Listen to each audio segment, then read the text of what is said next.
தெய்வமே நாங்கள் துதிக்கிறோம் ராஜா. அப்பா வானமும் பூமியை படைத்தவரே நாங்கள் ஸ்தோத்திரிக்கிறோம் அப்பா. இயேசுவே எங்கள் ஒவ்வொருத்தரைய பேரை சொல்லி அழைத்த தெய்வமே நாங்கள் ஸ்தோத்திரிக்கிறோம் அப்பா. ஓ கர்த்தர் தெய்வம், நீர் பேசும்படியாய், நீர் வழி நடத்தும்படியாய் அப்பா உம்முடைய சமூகத்தில் நாங்கள் வந்திருக்கிறோம் ராஜா. அப்பா எங்களை ஒரு விஷயம் கண்ணோக்கி பார்க்கும்படியாய் நாங்கள் வந்திருக்கிறோம் அப்பா. எங்கள் தேசத்தை கண்ணோக்கி பார்க்கும்படியாய் நாங்கள் வந்திருக்கிறோம் அப்பா. எங்களுடைய சபை மக்களை கண்ணோக்கி பார்க்கும்படியாய் நாங்கள் வந்திருக்கிறோம் அப்பா. எங்களை நாங்கள் செய்கிற ஒவ்வொரு ஊழியத்தையும் கர்த்தர் நீர் கண்ணோக்கி பார்க்கும்படியாய் நாங்கள் உம்முடைய சமூகத்தில் வந்திருக்கிறோம் ராஜா.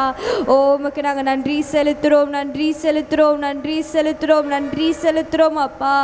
ஓமை நாங்கள் துதிக்கிறோம் துதிக்கிறோம் துதிக்கிறோம் துதிக்கிறோம் துதிக்கிறோம் அப்பா. ஆவியானவரே நீர் கிரியை செய்யும்படியாய் அப்பா. தேவாதி தேவனே நீர் பேசும்படியாய் அப்பா. அவருடைய பிரச்சனத்தை இந்த இடத்துல நாங்கள் உணரும் வண்ணுமாக அப்பா எங்களை கழுவும்படியாய் எங்களை நாங்கள் அர்ப்பணிக்கிறோம் ராஜா. எங்களை நாங்கள் அர்ப்பணிக்கிறோம் அப்பா. அப்பா ஒரு விஷயம் எங்களை கண்ணோக்கி பாருங்க ராஜா. அப்பா அம்மை நாங்கள் துதிக்கிறோம் துதிக்கிறோம் துதிக்கிறோம் அப்பா. சென்ற நாட்களில் நாங்கள் எதுனா பாவம் செய்திருப்போமானால் எங்களை மன்னித்து எங்களை ஏற்றுக்கொள்ளும்படியாய் அப்பா உடைய சமூகத்தில் நாங்கள் வந்திருக்கிறோம் அப்பா. இயேசுவே ஒரு விஷயங்களை கண்ணோக்கி பாருங்க ராஜா. ஓ தாவீதின் குமாரனே அப்பா, எங்களுக்கு ஒரு விஷயம் மனம் இறங்கும்படியாய் அப்பா உடைய சமூகத்தில் நாங்கள் வந்திருக்கிறோம் அப்பா. இயேசுவே இதுதான் பாதை என்று சொல்லி எங்களை நீர் கரங்களை பிடித்து நடத்தி செல்லும்படியாய் அப்பா எங்களை நாங்கள் இந்த நாளில் அர்ப்பணிக்கிறோம் அப்பா. எங்களை நாங்கள் விட்டு கொடுக்கிறோம் ராஜா. கர்த்தர் நீர் ஆளுகை செய்யும்படியாய் நாங்கள் ஜெபிக்கிறோம் அப்பா. கர்த்தர் நீர் ஆட்கொள்ளும்படியாய் நாங்கள் ஜெபிக்கிறோம் அப்பா. பிரச்சனத்தினால தேவநீர் இடை கட்டும்படியாய் நாங்கள் ஜெபிக்கிறோம் அப்பா. ஓமை நாங்கள் ஸ்தோத்திரிக்கிறோம் ஸ்தோத்திரிக்கிறோம் ஸ்தோத்திரிக்கிறோம் ஸ்தோத்திரிக்கிறோம் அப்பா. ஓமை நாங்கள் துதிக்கிறோம் துதிக்கிறோம் துதிக்கிறோம் துதிக்கிறோம் அப்பா. ஆவியானவரே நீர் கிரியை செய்யும்படியாய் அப்பா. தேவனே நீர் கிரியை செய்யும்படியாய், நீர் பேசும்படியாய் உடைய பிள்ளைகளோடு தேவன் நீர் இடைப்படும்படியாய், உடைய பாவங்கள் எல்லாத்தையும் தேவன் நீர் மன்னிக்கும்படியாய் உம்முடைய சமூகத்தில் நாங்கள் வந்திருக்கிறோம் அப்பா. கர்த்தர் நீர் எங்களை கண்ணோக்கி பார்க்கும்படியாய் அப்பா எங்களை நீர் கண்ணோக்கி பார்க்கும்படியாய் நாங்கள் ஜெபிக்கிறோம் அப்பா. ஓமை நாங்கள் ஸ்தோத்திரிக்கிறோம் ஸ்தோத்திரிக்கிறோம் ஸ்தோத்திரிக்கிறோம் அப்பா. ஓமை நாங்கள் துதிக்கிறோம் துதிக்கிறோம் துதிக்கிறோம் ராஜா. தேவன் நீர் செயல்படும்படியாய், தேவன் நீர் நடத்தி செல்லும்படியாய் நாங்கள் ஜெபிக்கிறோம் அப்பா. இயேசுவே அப்பா எங்களுடைய தேசத்திற்காக நாங்கள் ஜெபிக்கும் பொழுதோ அப்பா, எங்களுடைய சபைக்காக நாங்கள் ஜெபிக்கும் பொழுதோ அப்பா, எங்களுடைய ஆலயத்தின் தேவைக்காக நாங்கள் ஜெபிக்கும் பொழுதோ அப்பா கர்த்தர் நீர் எல்லா வழி வாசல்களையும் திறந்து கொடுக்கும்படியாய் நாங்கள் ஜெபிக்கிறோம் அப்பா. ஆவியானவர் நீர் செயல்படும்படியாய், நீர் கிரியை செய்யும்படியாய் அப்பா உம்முடைய சமூகத்தில் நாங்கள் வந்திருக்கிறோம் அப்பா. அப்பா எங்களை ஒரு விஷயம் நீர் கண்ணோக்கி பாருங்க. பிரச்சனத்தினால தேவ நீர் இடை கட்டுங்க, நீர் வழி நடத்தும்படியாய் நாங்கள் ஜெபிக்கிறோம் அப்பா. தேவைகள் ஆயிரமா இருந்தாலோ அப்பா, எங்களுக்கு கஷ்டங்கள் ஆயிரமா இருந்தாலோ அவைகள் எல்லாத்தையும் பார்க்கிலோ தேவன் நீர் பெரியவராக இருக்கிறபடினால நீ உம்மை நோக்கி நாங்கள் பார்க்கிறோம் ராஜா. உம்மை நோக்கி நாங்கள் பார்க்கிறோம் அப்பா. கர்த்தர் நீர் பேசும்படியாய் அப்பா, கர்த்தர் நீர் பேசும்படியாய், நீர் இடை கட்டும்படியாய் நாங்கள் ஜெபிக்கிறோம் அப்பா. கர்த்தர் நீர் ஒவ்வொரு பிள்ளைகளையும் கர்த்தர் நீர் கூட்டி சேர்க்கும்படியாய் நாங்கள் ஜெபிக்கிறோம் அப்பா. கர்த்தர் நீர் உம்முடைய பிள்ளைகளை கூட்டி சேருங்க ராஜா. அப்பா உம்முடைய நாமத்தினால கேட்கிற ஒவ்வொருத்தரும் பெற்றுக்கொள்ளும்படியாய் அப்பா கர்த்தர் நீர் ஒவ்வொருத்தருடைய பேசும்படியாய் நாங்கள் ஜெபிக்கிறோம் அப்பா. இடைப்படும்படியாய் நாங்கள் ஜெபிக்கிறோம் அப்பா. ஆவியானவர் நீர் கிரியை செய்யும்படியாய் நாங்கள் ஜெபிக்கிறோம் அப்பா. ஓமை நாங்கள் துதிக்கிறோம் துதிக்கிறோம் துதிக்கிறோம் துதிக்கிறோம் துதிக்கிறோம் அப்பா. அப்பா உம்மை நாங்கள் துதிக்கிறோம் ராஜா. அப்பா உமக்கு ஏத்த உமக்கு உகந்த பாத்திரமா எங்களை வளைத்து கொள்ளுங்க ராஜா. உமக்கு ஏத்த பாத்திரமா எங்களை வளைத்து கொள்ளுங்க அப்பா. இயேசுவே அப்பா எங்களை நாங்கள் அர்ப்பணிக்கிறோம் அப்பா. எங்களை நாங்கள் தாழ்த்துகிறோம் ராஜா. எங்களுடைய பலன் இந்த இடத்துல செயல்பட வேண்டாம் அப்பா. எங்களுடைய சுயமான காரியங்கள் இந்த இடத்துல செயல்பட வேண்டாம் அப்பா. கர்த்தர் நீர் மாத்திரம் பேசும்படியாய், கர்த்தர் நீர் மாத்திரம் இடைப்படும்படியாய் நாங்கள் ஜெபிக்கிறோம் அப்பா. உமக்கு நாங்கள் நன்றி செலுத்துகிறோம், நன்றி செலுத்துகிறோம், நன்றி செலுத்துகிறோம் அப்பா. உமக்கு நாங்கள் நன்றி சொல்ல 1000 நாவுகள் கூட போதாது ராஜா. அத்தனை நன்மைகள் என்னுடைய வாழ்க்கையில் செய்த தெய்வமே, உம்மை நாங்கள் நன்றியோடு உம்மை நோக்கி பார்க்கிறோம் அப்பா. அப்பா உம்மை ஆராதிக்கும்படியாய் அப்பா இந்த இடத்தை கொடுத்திருக்கிறீர் அப்பா. கர்த்தர் நீர் அவைகள் எல்லாத்தையும் அறிந்தவராக இருக்கிறபடினால அப்பா, மனுஷராக இருக்கிற எங்களுடைய யோசனைகள் அல்ல ராஜா, எங்களுடைய யோசனைகள் முடிவு அல்ல ராஜா. தேவ நீர் தீர்மானித்திருக்கிறீர் அப்பா. அதை ஒரு தடை பண்ணாதபடிக்கு கர்த்தர் நீர் அப்பா செயல்படுத்தும்படியாய், கர்த்தர் நீர் வழிகளை திறக்கும்படியாய் நாங்கள் ஜெபிக்கிறோம் அப்பா. உண்மையே நாங்கள் நம்பி வந்திருக்கிறோம் அப்பா. உங்களை மாத்திரம் நாங்கள் நம்பி வந்திருக்கிறோம் அப்பா. அப்பா உம்முடைய கரத்தையே நாங்கள் நம்பி வந்திருக்கிறோம் அப்பா. நீர் நீட்டும் நீர் ஆசீர்வதிக்கும்படியாய் அப்பா, எங்களை பேரை சொல்லி அழைத்த தெய்வம் நீர் இடைப்படும்படியாய் அப்பா உம்மை நோக்கி நாங்கள் பார்க்கிறோம் ராஜா. கர்த்தர் நீர் பேசுங்க, கர்த்தர் நீர் பேசுங்க அப்பா. உடைய வார்த்தைகளை கொண்டு அப்பா ஒவ்வொரு பிள்ளைகளோட வாழ்க்கையிலையோ கர்த்தர் நீர் அப்பா வித்தியாசத்தை உண்டு பண்ணும்படியாய் நாங்கள் ஜெபிக்கிறோம் அப்பா. கர்த்தர் நீர் பேசுங்க ராஜா. அப்பா எங்களை ஆளுகை செய்கிறவர் நீராக இருக்கிறபடினால அப்பா நீர் எங்களை நடத்தி செல்லும்படியாய் நாங்கள் ஜெபிக்கிறோம் அப்பா. அப்பா உடைய கரங்களை பிடித்து நடக்கக்கூடிய ஒரு வாழ்வை கர்த்தர் நீர் எங்களுக்கு கொடுக்கும்படியாய் நாங்கள் ஜெபிக்கிறோம் அப்பா.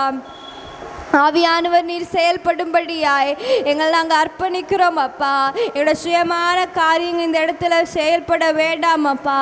அப்பா எங்களோட மாம்சீகமான காரியங்கள் இந்த இடத்துல செயல்பட வேண்டாம் அப்பா. அப்பா இந்த இடத்துல உலக பிரகாரமான காரியங்களோ அப்பா மனுஷர்களாக இருக்கிற அப்பா சூழ்ச்சிகளோ எதுவும் இந்த இடத்துல செயல்பட வேண்டாம் அப்பா. தேவன் நீர் மாத்திரம் இந்த இடத்துல ஆளுகை செய்யும்படியாய், பிரச்சனத்தை மாத்திரம் இந்த இடத்துல உணர்கிறவர்களாய் எங்கள் நீர் மாற்றும்படியாய் நாங்கள் ஜெபிக்கிறோம் அப்பா. அப்பா இது உள்ள இந்த ஆராதனையில் கலந்து கொள்கிற ஒவ்வொருத்தரையும் கர்த்தர் நீர் ஆசீர்வதிக்கும்படியாய் நாங்கள் ஜெபிக்கிறோம் அப்பா. அப்பா ஆசீர்வதிக்கிற கரம் நீர் நீட்டும்படியாய், நீர் செயல்படும்படியாய் அப்பா எங்கள் மத்தியில் தேவ நீர் எழுந்தருளும்படியாய் உம்மை நாங்கள் நோக்கி கூப்பிடுகிறோம் அப்பா. கர்த்தர் நீர் எங்களுக்கு இறங்குங்க அப்பா, கர்த்தர் நீர் எங்களுக்கு இறங்குங்க ராஜா. பிரச்சனத்தை மாத்திரம் இந்த இடத்துல உணர்கிற இடமாய் இந்த இடத்துல மாற கர்த்தர் நீர் பரிசுத்தமாக்கும்படியாய் நாங்கள் ஜெபிக்கிறோம் அப்பா. பிரச்சனத்தை உணர்வதற்கு ஏதுவாய் அப்பா எங்கள் ஒவ்வொருத்தரையும் பரிசுத்தமாக்குங்க. அதற்கு தடையா இருக்கிற எங்களுடைய பாவங்களை கழுவுங்க ராஜா. அப்பா எங்களுடைய பாவங்கள் எல்லாத்தையும் கழுவுங்க அப்பா. இனி பாவம் செய்யாதவர்களாய் அப்பா, இனி பாவம் செய்யாத ஒரு வாழ்க்கையை கர்த்தர் நீர் கொடுக்கும்படியாய் நாங்கள் ஜெபிக்கிறோம் அப்பா. கர்த்தர் நீர் கொடுக்கும்படியாய் நாங்கள் ஜெபிக்கிறோம் அப்பா. ஓமே நாங்கள் துதிக்கிறோம் துதிக்கிறோம் துதிக்கிறோம் துதிக்கிறோம் துதிக்கிறோம் அப்பா. ஆவியானவரே நாங்கள் ஸ்தோத்திரிக்கிறோம் அப்பா. ஓ பரிசுத்தமுள்ள தெய்வமே நாங்கள் ஸ்தோத்திரிக்கிறோம் அப்பா. ஓ வல்லமையான தெய்வமே நாங்கள் ஸ்தோத்திரிக்கிறோம் அப்பா. அப்பா பெரிய காரியங்களை செய்யக்கூடிய தெய்வமே நாங்கள் ஸ்தோத்திரிக்கிறோம் அப்பா. வாழ்க்கையில் ஒரு தாயை போல ஒரு தகப்பனை போல எங்களை தேற்றின தெய்வமே நாங்கள் ஸ்தோத்திரிக்கிறோம் ராஜா.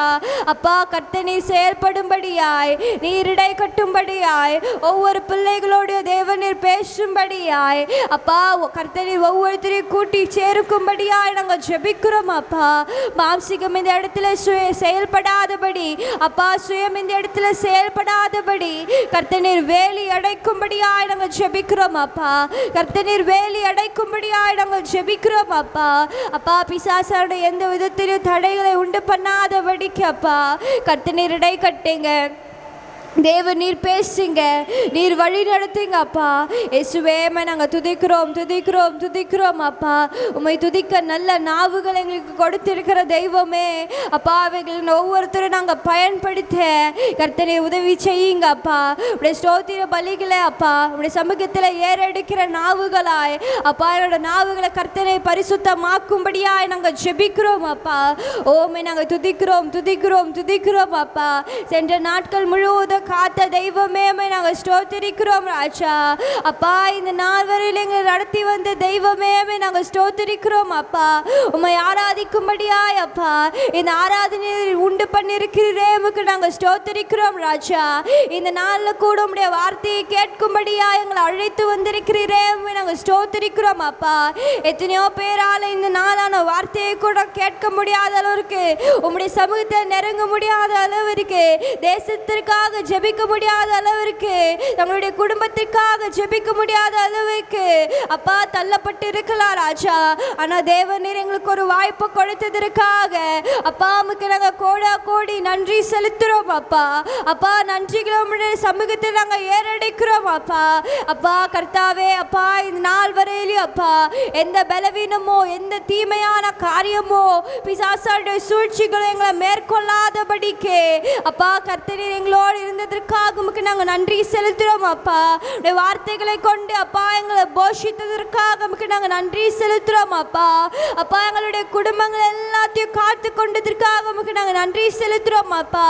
அப்பா எங்கள் குடும்பத்தில் இருக்கிற பெற்றோர்களை காத்து கொண்டதற்காக உமக்கு நாங்கள் நன்றி செலுத்துறோம் அப்பா. ஒவ்வொரு சிறு பிள்ளைகளை காத்து கொண்டதற்காக உமக்கு நாங்கள் நன்றி செலுத்துறோம் அப்பா. அப்பா முதியோர்களை காத்து கொண்டதற்காக உமக்கு நாங்கள் நன்றி செலுத்துறோம் ராஜா. அப்பா வாலிபர்களை காத்து கொண்டதற்காக உமக்கு நாங்கள் நன்றி செலுத்துறோம் அப்பா. அப்பா எங்களுடைய சபையில் இருக்கிற ஒவ்வொரு பிள்ளைகளையும் கர்த்தர் நீர் காத்து கொண்டதற்காக, ஒவ்வொரு குடும்பங்களையும் காத்து கொண்டதற்காக, அப்பா ஒவ்வொரு கிராமத்திலிருந்து வர பிள்ளைகளையும் காத்து கொண்டதற்காக உமக்கு நாங்கள் நன்றி செலுத்துறோம் ராஜா. எத்தனையோ பலவீனங்கள் ஏற்பட்டாலோ அப்பா கர்த்தர் எங்களோடு இருந்ததற்காக உமக்கு நாங்கள் நன்றி செலுத்துறோம் அப்பா. என்னோட சபையில் இருக்கிற அப்பா யூத் டீமை காத்து கொண்டதற்காக உமக்கு நாங்கள் நன்றி செலுத்துறோம் அப்பா. என்னோட சபையில் இருக்கிற பெண்கள் ஐக்கியத்தை காத்து கொண்டதற்காக உமக்கு நாங்கள் நன்றி செலுத்துறோம் அப்பா. என்னோட மூப்பர்களை காத்து கொண்டதற்காக உமக்கு நாங்கள் நன்றி செலுத்துறோம் அப்பா. என்னோட போதகரை காத்து கொண்டதற்காக உமக்கு நாங்கள் நன்றி செலுத்துறோம் ராஜா. ஓமை நாங்கள் துதிக்கிறோம் அப்பா. இயேசுவே உமக்கு நாங்கள் நன்றி செலுத்துறோம் அப்பா. இயேசுவே உமக்கு நாங்கள் நன்றி செலுத்துறோம் ராஜா. அப்பா நாங்கள் வேலை பார்க்கிற இடத்துல அதிகாரிகளை காத்து கொண்டதற்காக உமக்கு நாங்கள் நன்றி செலுத்துறோம் அப்பா. இயேசுவே ஒவ்வொரு இடத்துலையுமே அப்பா எங்களுக்கு தயவு உண்டு பண்ணி எங்களுக்கு வழிகளை திறந்து கொடுத்த தெய்வமே உமக்கு நாங்கள் நன்றி செலுத்துறோம் அப்பா. இயேசுவே உமக்கு நாங்கள் நன்றி செலுத்துறோம் ராஜா. எங்க கூடவே இருந்து அநேக அடையாளங்கள் அற்புதங்களை செய்து வந்த தெய்வமே உமக்கு நாங்கள் நன்றி செலுத்துறோம் அப்பா. என்னுடைய எதிர்பார்ப்புகள் எங்களுடைய ஏக்கங்களுக்கு எல்லாம் அறிந்து அவைகளுக்கும் மேலா எங்களுக்கு தருத தெய்வமே உமக்கு நாங்கள் நன்றி செலுத்துறோம் ராஜா. அப்பா எங்களோட வாழ்க்கையில தினந்தோறும் ஒரு அற்புதமாய் செய்து அற்புதமாய் எங்களை வழி நடத்தி வந்த தெய்வமே உமக்கு நாங்கள் நன்றி செலுத்துறோம் அப்பா. தேவநீர் செயல்படும்படியாய், தேவநீர் நடத்தி செல்லும்படியாய் நாங்கள் ஜெபிக்கிறோம் அப்பா. எங்களோட டிவி ஊழியத்தை கரத்தில் கொடுக்கிறோம் அப்பா. அது எந்தெந்த இடத்துல எல்லாம் ஒளிபரப்பாகுதோ அந்தந்த இடத்துல எல்லாம் கர்த்தர் நீர் பேசி வருகிறதற்காக உமக்கு நாங்கள் நன்றி செலுத்துறோம் அப்பா. அதுல இருந்து ஒவ்வொரு புது ஆத்துமாக்களை கர்த்தர் நீர் கூட்டி சேர்க்கிறதற்காக உமக்கு நாங்கள் நன்றி செலுத்துறோம் அப்பா. இன்னும் அநேகமாய் அப்பா எங்களுடைய ஊழியங்கள் எல்லாத்தையும் கர்த்தர் நீர் ஆசீர்வதிக்கும்படியாய் நாங்கள் ஜெபிக்கிறோம் அப்பா. கர்த்தர் நீர் பேசும்படியாய், கர்த்தர் நீர் இடை கட்டும்படியாய் நாங்கள் ஜெபிக்கிறோம் அப்பா. அப்பா நீர் பேசுங்க அப்பா, நீர் பேசுங்க, நீர் நடத்தி செல்லுங்க ராஜா. அப்பா நீர் நடத்தி செல்லுங்க அப்பா. ஒவ்வொருத்தருடைய தேவ நீர் பேசுங்க அப்பா.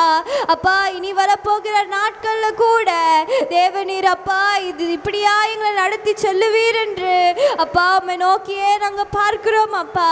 அப்பா உம்மை மாத்திரம் நாங்கள் நம்புகிறோம் ராஜா. மனுஷர்களை நம்பி இல்லை ராஜா, உம்மை நம்பி நாங்கள் பார்க்கிறோம் அப்பா. அப்பா நாங்கள் ஒவ்வொருத்தரும் 30, 60, 100 பலன் கொடுக்கிறவர்களாய் இயேசுவே எங்களை மாற்றும்படியாய் நாங்கள் ஜெபிக்கிறோம் அப்பா. எங்களை மாற்றும்படியாய் நாங்கள் ஜெபிக்கிறோம் அப்பா. இயேசுவே எத்தனையோ தேவைகள் உண்டு ராஜா. எங்களுடைய சபையில் எத்தனையோ தேவைகள் இருக்கலாம் ராஜா. அப்பா கர்த்தர் நீர் அவைகளை ஒவ்வொருத்தரையும் அறிந்தவராக இருக்கிறீரப்பா. ஒவ்வொரு தேவைகளையும் கர்த்தர் நீர் அறிந்தவராக இருக்கிறீரப்பா. கர்த்தர் நீர் அப்பா எல்லா வழிகளையும் திறக்கும்படியாய் அப்பா ஒவ்வொரு வழிகளையும் திறக்கும்படியாய் நாங்கள் ஜெபிக்கிறோம் அப்பா. இயேசுவே கர்த்தர் நீர் பேசுங்க அப்பா. கர்த்தர் நீர் பேசுங்க, நீர் வழி நடத்தும்படியாய் நாங்கள் ஜெபிக்கிறோம் அப்பா.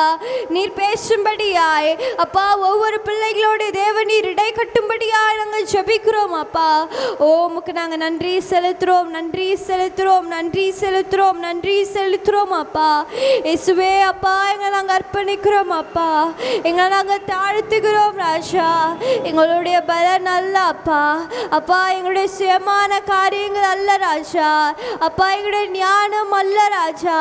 தேவன் நீர் செயல்படும்படியாய், தேவன் நீர் இடை கட்டும்படியாய், தேவன் நீர் பேசும்படியாய் அப்பா எங்களை நாங்கள் அர்ப்பணிக்கிறோம் அப்பா, எங்களை நாங்கள் தாழ்த்துகிறோம் ராஜா. இந்த நாளில் கூட எங்களோடு என்ன பேச சித்தமாக இருக்கிறீரோ அது நீங்கள் ஒவ்வொருத்தரோடையும் பேசும்படியாய் நாங்கள் ஜெபிக்கிறோம் அப்பா. உடைய சமூகத்தில் அப்பா நாங்கள் ஸ்தோத்திர பலிகளை ஏறெடுக்கும்படியாய் அப்பா, இங்கே ஏறெடுக்கிற ஒவ்வொரு ஜெப குறிப்புகளையோ அப்பா எல்லாத்துக்கும் வழிகளை திறக்கும்படியாய் உமக்கு நாங்கள் நன்றி செலுத்தும்படியாய் அப்பா, அப்பா உடைய சமூகத்தை நாங்கள் வந்திருக்கிறோம் அப்பா. இயேசுவே கர்த்தர் நீர் பேசுங்க அப்பா, கர்த்தர் நீர் பேசுங்க ராஜா. அப்பா உடைய சமூகத்தில் வந்திருக்கிறோம் அப்பா, அப்பா ஒரு வெட்கப்படாத ஒரு வாழ்வு எங்களுக்கு நீர் கொடுத்ததற்காக உமக்கு நாங்கள் நன்றி செலுத்துகிறோம் அப்பா. அப்பா கர்த்தர் அப்பா, இனி வரப்போகிற நாட்கள்லையோ கர்த்தர் உடைய பிள்ளைகளை நீர் நடத்தி செல்லும்படியாய் நாங்கள் ஜெபிக்கிறோம் அப்பா. நீர் ஒவ்வொருத்தருடைய பேசும்படியாய் நாங்கள் ஜெபிக்கிறோம் அப்பா, நீர் ஒவ்வொருத்தரையும் வழி நடத்தும்படியாய் நாங்கள் ஜெபிக்கிறோம் அப்பா. கர்த்தர் நீர் காத்து கொள்ளுங்க, கர்த்தர் நீர் காத்து கொள்ளுங்க ராஜா. அப்பா உமக்கு நாங்கள் நன்றி செலுத்துகிறோம், நன்றி செலுத்துகிறோம், நன்றி செலுத்துகிறோம் அப்பா. தேவன் நீர் இடைப்படுங்க, தேவன் நீர் பேசுங்க ராஜா. உடைய வார்த்தைகளுக்காக நாங்கள் வந்திருக்கிறோம் அப்பா. உடைய உயிருள்ள வார்த்தைகள் அப்பா எங்களுடைய வாழ்க்கையில் செயல்படும்படியாய் அப்பா உம்மை நோக்கி நாங்கள் பார்க்கிறோம் அப்பா. எங்களை வெறுமையாக்கி எங்களை தாழ்த்தி அர்ப்பணிக்கிறோம் அப்பா. எங்களுடைய பலன் நல்ல ராஜா, தேவன் நீர் செயல்படும்படியாய் உடைய வார்த்தைகளை கொண்டு தேவநீர் இடை கட்டும்படியாய், தேவநீர் வேலி அடைக்கும்படியாய் உம்முடைய சமூகத்தில் நாங்கள் வந்திருக்கிறோம் அப்பா. இந்த ஆராதனையில் கலந்து கொள்கிற ஒவ்வொருத்தரும் வீணாய் போகாதபடிக்கு, வெறுமையாய் போகாதபடிக்கு அப்பா கர்த்தர் நீர் அழைத்த ஒரு உண்மை உள்ளவராய் இருக்கிறபடினால நீர் முடிவு பறிந்து தேவனி நடத்தி செல்லும்படியாய் நாங்கள் ஜெபிக்கிறோம். எல்லாவற்றையும் உம்முடைய கரத்தை நாங்கள் கொடுக்கிறோம் அப்பா. இயேசு மூலமாய் கேட்கிறோம் எங்கள் ஜீவ நல்ல பிதாவே. ஒரு மாதங்களும் உபவாச கூடுகையிலே தேவன் அளவில்லாத அவருடைய ஆசீர்வாதத்தை நம்முடைய வாழ்விலே பொழிந்தருளுகிறார். அப்படி இந்த நாளிலும் தேவனுடைய வார்த்தைகளை நாம் தியானிப்போம், வாசிக்க கேட்கலாம். ஏசாயா தீர்க்கதரிசன புத்தகம் 54வது அதிகாரம், அதில் 7வது வசனத்தை வாசிப்போம். ஏசாயா 54வது அதிகாரம் 7வது வசனம் இப்படியாய் சொல்லப்படுகிறது: இமைப்பொழுது உன்னை நான் கைவிட்டேன், ஆனாலும் உருக்கமான இரக்கங்களால் உன்னை நான் சேர்த்து கொள்ளுவேன் என்று சொல்லுகிறார். எனக்கு அருமையான தேவனுடைய பிள்ளைகளே, தேவன் சொல்லுகிற காரியம், இமைப்பொழுது நான் உன்னை கைவிட்டு விட்டேன், ஆனாலும் உருக்கமான இரக்கங்களால் தேவன் நம்மை சேர்த்து கொள்ளுகிறவராய் இருக்கிறார். சில சமயங்களில் நம்முடைய வாழ்க்கையில் ஆண்டவர் கைவிட்டதை போல இருக்கும் இல்லையா? ஆண்டவர் என்னை கைவிட்டுட்டாரு, தேவன் என்ன மறந்துட்டாரு, நான் இவ்வளோ நாளாக உபவாசம் இருந்து நான் ஜெபிக்கிறேன், இந்த காரியத்திலே மாற்றமே இல்லை, நான் இதற்கான ஒரு சூழ்நிலை வரும்னு நினச்சேன், ஆனால் சூழ்நிலை வரலை, என் குடும்பத்துடைய நிலை இப்படியே இருக்கிறது, அது மாறாதான், அப்படி என்று சொல்லி சில சமயங்களில் தேவன் கைவிட்டதை போல நாம் நினைத்து கொண்டிருப்போம். தேவன் என்னை கைவிட்டு விட்டார், தேவன் என்னை விட்டு விலகி விட்டார், அப்படி என்று சொல்லி அநேக கிறிஸ்தவர்கள் சொல்லுகிற ஒரு வார்த்தை இது, தேவன் என்னை கைவிட்டு விட்டார் என்று சொல்லி. ஆனால் வேதம் சொல்லுகிறது, உருக்கமான இரக்கங்களால் அவள் சேர்த்து கொள்ளுகிற ஆண்டவராய் இருக்கிறார். ஆனாலும் தேவன் நம்மளை கைவிடவில்லை. சில சமயங்களிலே கைவிட்டதை போல ஒரு காட்சிப்படுத்தப்படலாம். நாம் நினைப்போம் தேவன் கைவிட்டார் என்று சொல்லி. தேவன் கைவிடுவது கிடையாது. தேவன் உனக்குள் நற்கிரியை துவங்கி விட்டார் என்று சொன்னால் அது என்ன சொல்ல? பிலிப்பியர் 1வது அதிகாரம் 5வது வசனத்தில் இயேசு கிறிஸ்துவின் நாள் பரியந்த முடிய நடத்துவார். தொடங்கிட்டாரா, அவர் கடைசி வரை உன்னை விட்டு விலக மாட்டார். இதை நாம் முதலாவது புரிந்து கொள்ளணும்.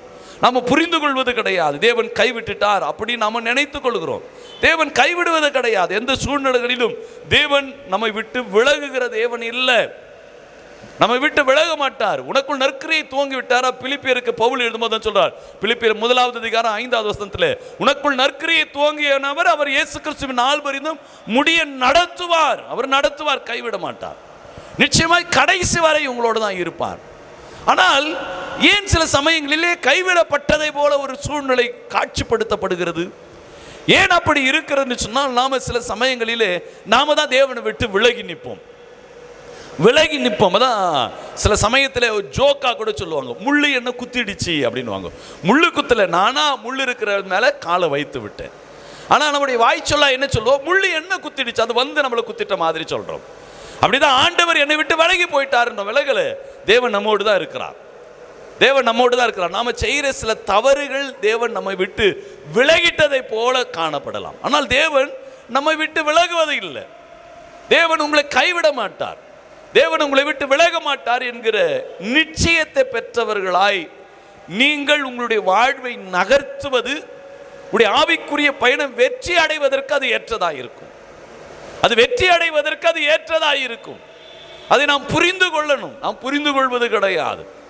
புரிந்து கொள்வது நாம கிடையாது. நாம புரிந்து கொள்ளணும். முதல்ல தேவன் என்னோடு தான் இருக்கிறார். மீண்டுமாய் இழந்ததை மீண்டுமாய் அவர் கொடுப்பார். இதை உணரணும். அதுதான் சங்கீதக்காரன் அழகாய் அவர் சொல்லுகிறதை பார்க்க முடிகிறது. வாசிப்போமே 71வது சங்கீதங்களின் புஸ்தகத்தை எடுத்துக்கொள்ளலாம். 71வது சங்கீதங்களின் புஸ்தகத்திலே 11வது வசனத்தில் அவர் சொல்லுகிறார், தேவன் அவனை கைவிட்டார், அவனை தொடர்ந்து பிடியுங்கள், அவனை விடுவிப்பார் இல்லை என்கிறார்கள். தேவன் கைவிட்டாரு, அவனை தொடர்ந்து பிடி, அவனை விடுவிக்கிறதுக்கு யாருமே இல்லை அப்படி இந்த உலகம் சொல்லும். கைவிட்டு விட்டார், அவனை பிடிங்க, அவனை வீழ்த்திருங்க.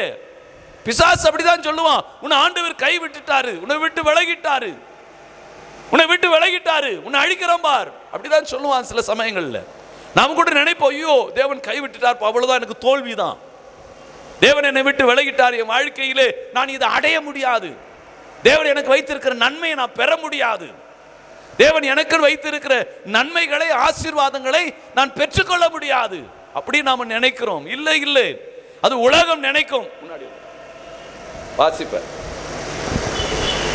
தேவன் நம்மளை கைவிட்டார் அப்படி நாம நினைக்கிறோம். இல்ல, கைவிடல. தேவன் உங்களோடு இருக்கிறத முதல்ல ஃபீல் பண்ணுங்க, உணருங்க. தேவன் என்னோட தான் இருக்கிற, கைவிடல, நான் தான் ஏதோ ஒன்று செஞ்சுட்டு தூரம் நிற்கிறேன் அப்படின்னு நினைங்க. இதை நாம நினைக்காம நாம என்ன சொல்லிடுறோம் தெரியுமா? தேவன் என்னை கைவிட்டுட்டார் அப்படி சொல்றோம். தேவன் கைவிடுகிறவர் அல்ல. தேவன் நம்மோடு தான் இருக்கிறார், உங்களோடு தான் இருக்கிறார். அவர் மாறாதவராய் இருக்கிறார். வேதம் அதான் சொல்லுகிறது, நேற்றும் இன்றும் என்றும் அவர் மாறாதவர். என்னைக்கு அவர் மாறாதவர், மாறிடுறவர், நேரத்துக்கு ஏற்ற மாதிரி மாத்திக்கிறவர் இல்லை. அவர் எப்பொழுதும் நம்மளோடு தான் இருக்கிறார். நாம தான் சில சமயங்களில் அவரை விட்டு விலகி நிற்கிறோம். நாம தான் தப்பு செஞ்சுட்டு விட்டு விலகி நிற்கிறோம். ஆனா அந்த அன்பு மாறாமலே அப்படியே இருக்கிறது அப்படி என்று உணரணும். பிசாசு தான் சொல்லுவான், ஆண்டவர் கை விட்டுட்டார், அவனை தொடர்ந்து பிடிங்க, அவனை காப்பாத்துறதுக்கு ஆள் இல்லை. அது பிசாசு சொல்ல, நீ சொல்லணும், இல்ல ஆண்டவர் என் பட்சத்தில் தான் இருக்கிறார், ஆண்டவர் என்னோடு தான் இருக்கிறார் அப்படின்ற ஒரு நம்பிக்கை ஊட்டக்கூடிய, விசுவாசத்தை வளர்க்கக்கூடிய வார்த்தைகளை நாம் உச்சரிக்கணும். சில சமயங்களில் அவிசுவாசமான வார்த்தைகளை பயன்படுத்தி நாம தான் தேவனை விட்டு அப்படியே பேக்ல போயினே இருக்கிறோம். பேக்ல போகாது, இன்னும் ஃப்ரண்ட்ல வாங்க. பிசாசு அப்படி ஒரு எண்ணங்களை கொடுக்குறா, ஜெபத்தை அதிகமாக்குங்க, சரியா போயிடும், வேத வாசிப்பு அதிகமாக்குங்க, சரியா போயிடும். அப்போ அந்த இழந்த பலனை நீங்க பெற்றதை நீங்க உணர முடியும். ஆண்டவர் உங்களோடு தான் இருக்கிறார் அப்படின்றத நீங்க உணர முடியும். வேணா நீங்க செய்து பாருங்களேன். ஆண்டவர் உங்களை விட்டு விலகின மாதிரி தெரியுதா? ஜெபத்தை அதிகமாக்குங்க, வேத வாசிப்பு அதிகமாக்குங்க, ஊழியத்தை இன்னுமா ஸ்பீடப் பண்ணுங்க, இன்னுமா ஓட பாருங்க. அப்போ தேவன் உங்களோடு தான் இருக்கிறார் அப்படின்றத உங்களால் உணர முடியும் என்பதில் எந்த விதமான மாற்று கருத்தும் கிடையாது. இதுதான் சங்கீதக்காரன் தாவீது இப்படியாய் சொல்கிறார். 30வது சங்கீதங்களின் புஸ்தகத்தை எடுத்துக்கொள்ளலாம். அதிலே 5வது வசனத்தை வாசிக்கும் போது சொல்கிறார், அவருடைய கோபம் ஒரு நிமிஷம். அவர் சொல்லுகிற காரியம் எவ்வளவு கோபம், தேவனுடைய கோபம் ஒரே செகண்ட், அவ்வளவுதான், ரொம்ப நேரம் கிடையாது. அந்த கோபம் அடுத்தது அவர்கிட்ட கோபம் கிடையாதான், அவரிடத்துல மீண்டுமாய் கோபம் கிடையாது, ஒரு நிமிஷம் தான். நாம நினைக்க கோபப்பட்டு நம்மளை விட்டு விலகியே போயிட்டாரு அப்படின்ற ஒரு சிந்தனையை, தவறான எண்ணங்களை பிசாசு நம்முடைய எண்ணங்களை ஆளுகை செய்ய வச்சிடலாம். நல்லா புரிந்து கொள்ளுங்க, பிசாசு நம்முடைய எண்ணங்களை ஆளுகை செய்ய வச்சிடலாம். கடவுள் என்னை விட்டு போயிட்டாரு அப்படின்னு. கடவுள் போகல உங்களை விட்டு, அவர் உங்களோடு தான் இருக்கிறார். அவர் நேற்றும் இன்றும் என்றும் மாறாதவராய் இருக்கிறார். அவர் மாறுகிறவர், அவர் என்னோடு தான் இருக்கிறார், என்னோடு தான் இருக்கிறார். அவருடைய கோபம் ஒரு வினாடி தான். ஒரு தகப்பன் தாயுடைய கோபம் எவ்வளவு நேரம் இருக்கும்? காலம் ஃபுல்லா இருக்குமா? இல்லை, கொஞ்ச நேரம் அடிப்பாங்க, அடுத்தது சரி வா, அந்த மாதிரி செய்யாத, அப்படின்னு அணைச்சு கொள்வாங்கல்ல, ஒரு தாய் தகப்பனை போல. ஒரு ஆசிரியருடைய கோபம் எவ்வளவு நேரம் இருக்கும்? கொஞ்ச நேரம் தான். அந்த பாடத்தை நீ கவனிக்கல அப்படின்ற கோபம் ஆச்சே தவிர நீ மாணவன் கிடையாது, என் வகுப்பறைக்கு வராத, நான் உன்னை கிளாஸ்ல பார்க்க கூடாது அப்படின்னு சொல்ல மாட்டாங்க. எந்த ஆசிரியரும் சொல்ல மாட்டாங்க. அப்படிதான் நம்முடைய ஆண்டவரும் சரி, நீ என் பிள்ளைகளை என்னை விட்டு போயிடு அப்படின்னு சொல்ல மாட்டார். நம்ம நல்லா புரிந்து கொள்ள வேண்டிய ஒரு காரியம் இதுதான், சத்தியம் இதுதான். தேவன் என்னோடு தான் இருக்கிறார், அவர் மாறாதவர். நன்றாக யோசித்து பாருங்க. தாவீது தப்பு செய்யும் போது தாவீதை விட்டு போயிட்டாரா? தாவீதோடு இருந்தார் இல்ல. சிம்சோன் பாவம் செய்தான் இல்லையா? சிம்சோனை விட்டு போயிட்டாரா? சிம்சோன் மீண்டுமா கூப்பிடுறான் இல்ல, கூப்பிட்டோன்னு தேவன் வந்தாரா இல்லையா? வந்தாரா இல்லைங்களாங்க? வந்தாரு. ஒரு பெரிய ஒரு அழிவு அந்த இடத்துல தேவன் கொடுக்கிறார். தேவன் தன்னுடைய பலத்தினால் அவனை இடைக்கட்டி அந்த இடத்துல காணப்படுகிற அவர்கள் அனைவரையும் வீழ்த்துறார். தேவன் அவனை கொண்டு வீழ்த்துறார். அப்போ அவனை அங்கீகரிக்காம, அவன் ஏற்றுக்கொள்ளாம அவனை தள்ளி விட்டு இருப்பார் என்று சொன்னால், சிம்சோனுக்கு மீண்டும் அந்த பலனை கிடைச்சிருக்குமா? கிடைச்சிருக்காது. அப்போ கூப்பிட்டா வருவார், நாம தான் கூப்பிடுறது இல்லை. நாம என்ன நினைச்சுக்கிறோம், கர்த்தர் என்னை விட்டு போயிட்டாருங்க அவ்வளவுதாங்க அப்படின்னு சொல்லி நாம ஜெபிக்கிறத விட்டுறோம், வேதம் வாசிக்கிறத விட்டுடுறோம், தேவனை துதிக்கிறத விட்டுடுறோம், ஆலயத்துக்கு போறதை விட்டுடுறோம். இல்ல, நல்லா புரிந்து கொள்ளுங்க, ஆண்டவர் நம்முடைய பட்சத்தில் தான் இருக்கிறார். அல்லேலூயா. ஆண்டவர் என்னோடு தான் இருக்கிறார். யோசேப்பு அவன் சகோதரன் மீது இருக்கிற கோபம், அவனை குழியில போட்டாங்க, மீதியானுடைய கரத்துல வித்தாங்க. அவன் வாழ்க்கை எவ்வளவு தடுமாற்றத்துல போச்சு இல்ல, அவ்வளோ கஷ்டத்துல போச்சு. அப்படியே அழுகை தான் அவனுடைய வாழ்வு முழுவதுமாய். அவ்வளோ அழுகையின் பாதையில் அவன் பயணித்தாலும் அவன் சகோதரன் மீது அந்த கோபத்தை அவன் காண்பித்தானா? இல்லையே. பஞ்ச காலம் வரும்போது அவனுடைய சகோதரன்லாம் போஷித்தானா? இல்லையா? போஷித்தான். அப்போ யோசேப்புக்கோ தேவன் அவனோடு இருந்து அந்த உணர்வுகளை கொடுத்திருக்கிறார் என்று சொன்னால், அவருடைய பிள்ளைகளாய் இருக்கிற நம்மோடு ஆண்டவர் இருப்பாரா, இருக்க மாட்டாரா? இருப்பார். அல்லேலூயா, அல்லேலூயா. தேவன் உங்களோடு தான் இருக்கிறார். தேவன் உங்களை விட்டு விலகிறதா நினைச்சிடாதீங்க. இந்த எண்ணம் தான், இப்படி தவறான ஒரு எண்ணங்களை பிசாசு கொடுத்து உங்க ஜெபத்தை நிறுத்துறான். நீங்க வேதம் வாசிக்கிறத நிறுத்துறான், ஆலயத்துக்கு போறது நிற்கிறான், நீ ஊழியம் செய்யறது நிறுத்துறான். சில சமயத்தில் நாம தப்பு செய்யறோம், தேவன் விட்டு விலகிறத மாதிரி இருக்கும், அது தேவன் விலகல. அழுக்கு துணி தோச்சா சரியா போயிடும். நீ ஒப்புரவாவுங்க, தேவ சமூகத்தில் ஜெபியுங்க. அப்பா, நான் செய்தது பாவம், கெட்ட குமாரே மேல அவருடைய தகப்பன் கோபம் இருந்துச்சு, ஆஸ்தியெல்லாம் கொடு அப்படின்னு பிடுங்கி கொண்டு அவன் தூர தேசத்துக்கு போயிட்டானா. பக்கத்து தேசத்துக்கு இல்லை, தூர தேசத்துக்கு போயிட்டானா. அப்பாவுக்கு எவ்வளவு கோபம் இருக்கும், நான் சம்பாதித்ததெல்லாம் இவன் பாதி பிடிங்கின்னு போயிட்டானே அப்படின்னு கோபம் இருக்கும். இவன் தான் நல்ல பிள்ளை, என் கூடவே இருக்கிறான் அப்படின்னு அவர் பார்க்கல. அவன் மீண்டுமாய் தகப்பனிடத்தில் ஓடி வந்து, தகப்பனே உமக்கு விரோதமாய் பரத்துக்கு விரோதமாய் நான் பாவம் செய்தேன்னு சொன்ன உடனே தகப்பன் என்ன பண்ணாரு? தான் இருக்கிற நிலைமையை மறந்து அவன் இருக்கிற அந்த அழுக்கு ஆடையை கூட பார்க்காதபடி அவனிடத்தை ஓடி போய் கட்டி பிடிச்சுக்கினார் இல்லையா? நீ எந்த நிலையில் இருந்தாலும் உன்னிடத்தை ஓடி வந்து உன்னை கட்டி அணைத்துக் கொள்வார். அதுதான் நம்முடைய ஆண்டவர், அதுதான் நம்முடைய ஆண்டவர். கெட்டகுமாரனுடைய தகப்பனுடைய கோபத்தை போல, யோசேப்புக்கு இருந்த கோபத்தை போல, நம்முடைய ஆண்டவர் ஒரு தாய் தகப்பனுக்கு இருக்கிற கோபத்தை போல, ஒரு ஆசிரியருக்கு இருக்கிற கோபத்தை போல தான் நம்முடைய தகப்பனுக்கும் நம்முடைய ஆண்டவருக்கும் கோபம் உண்டு.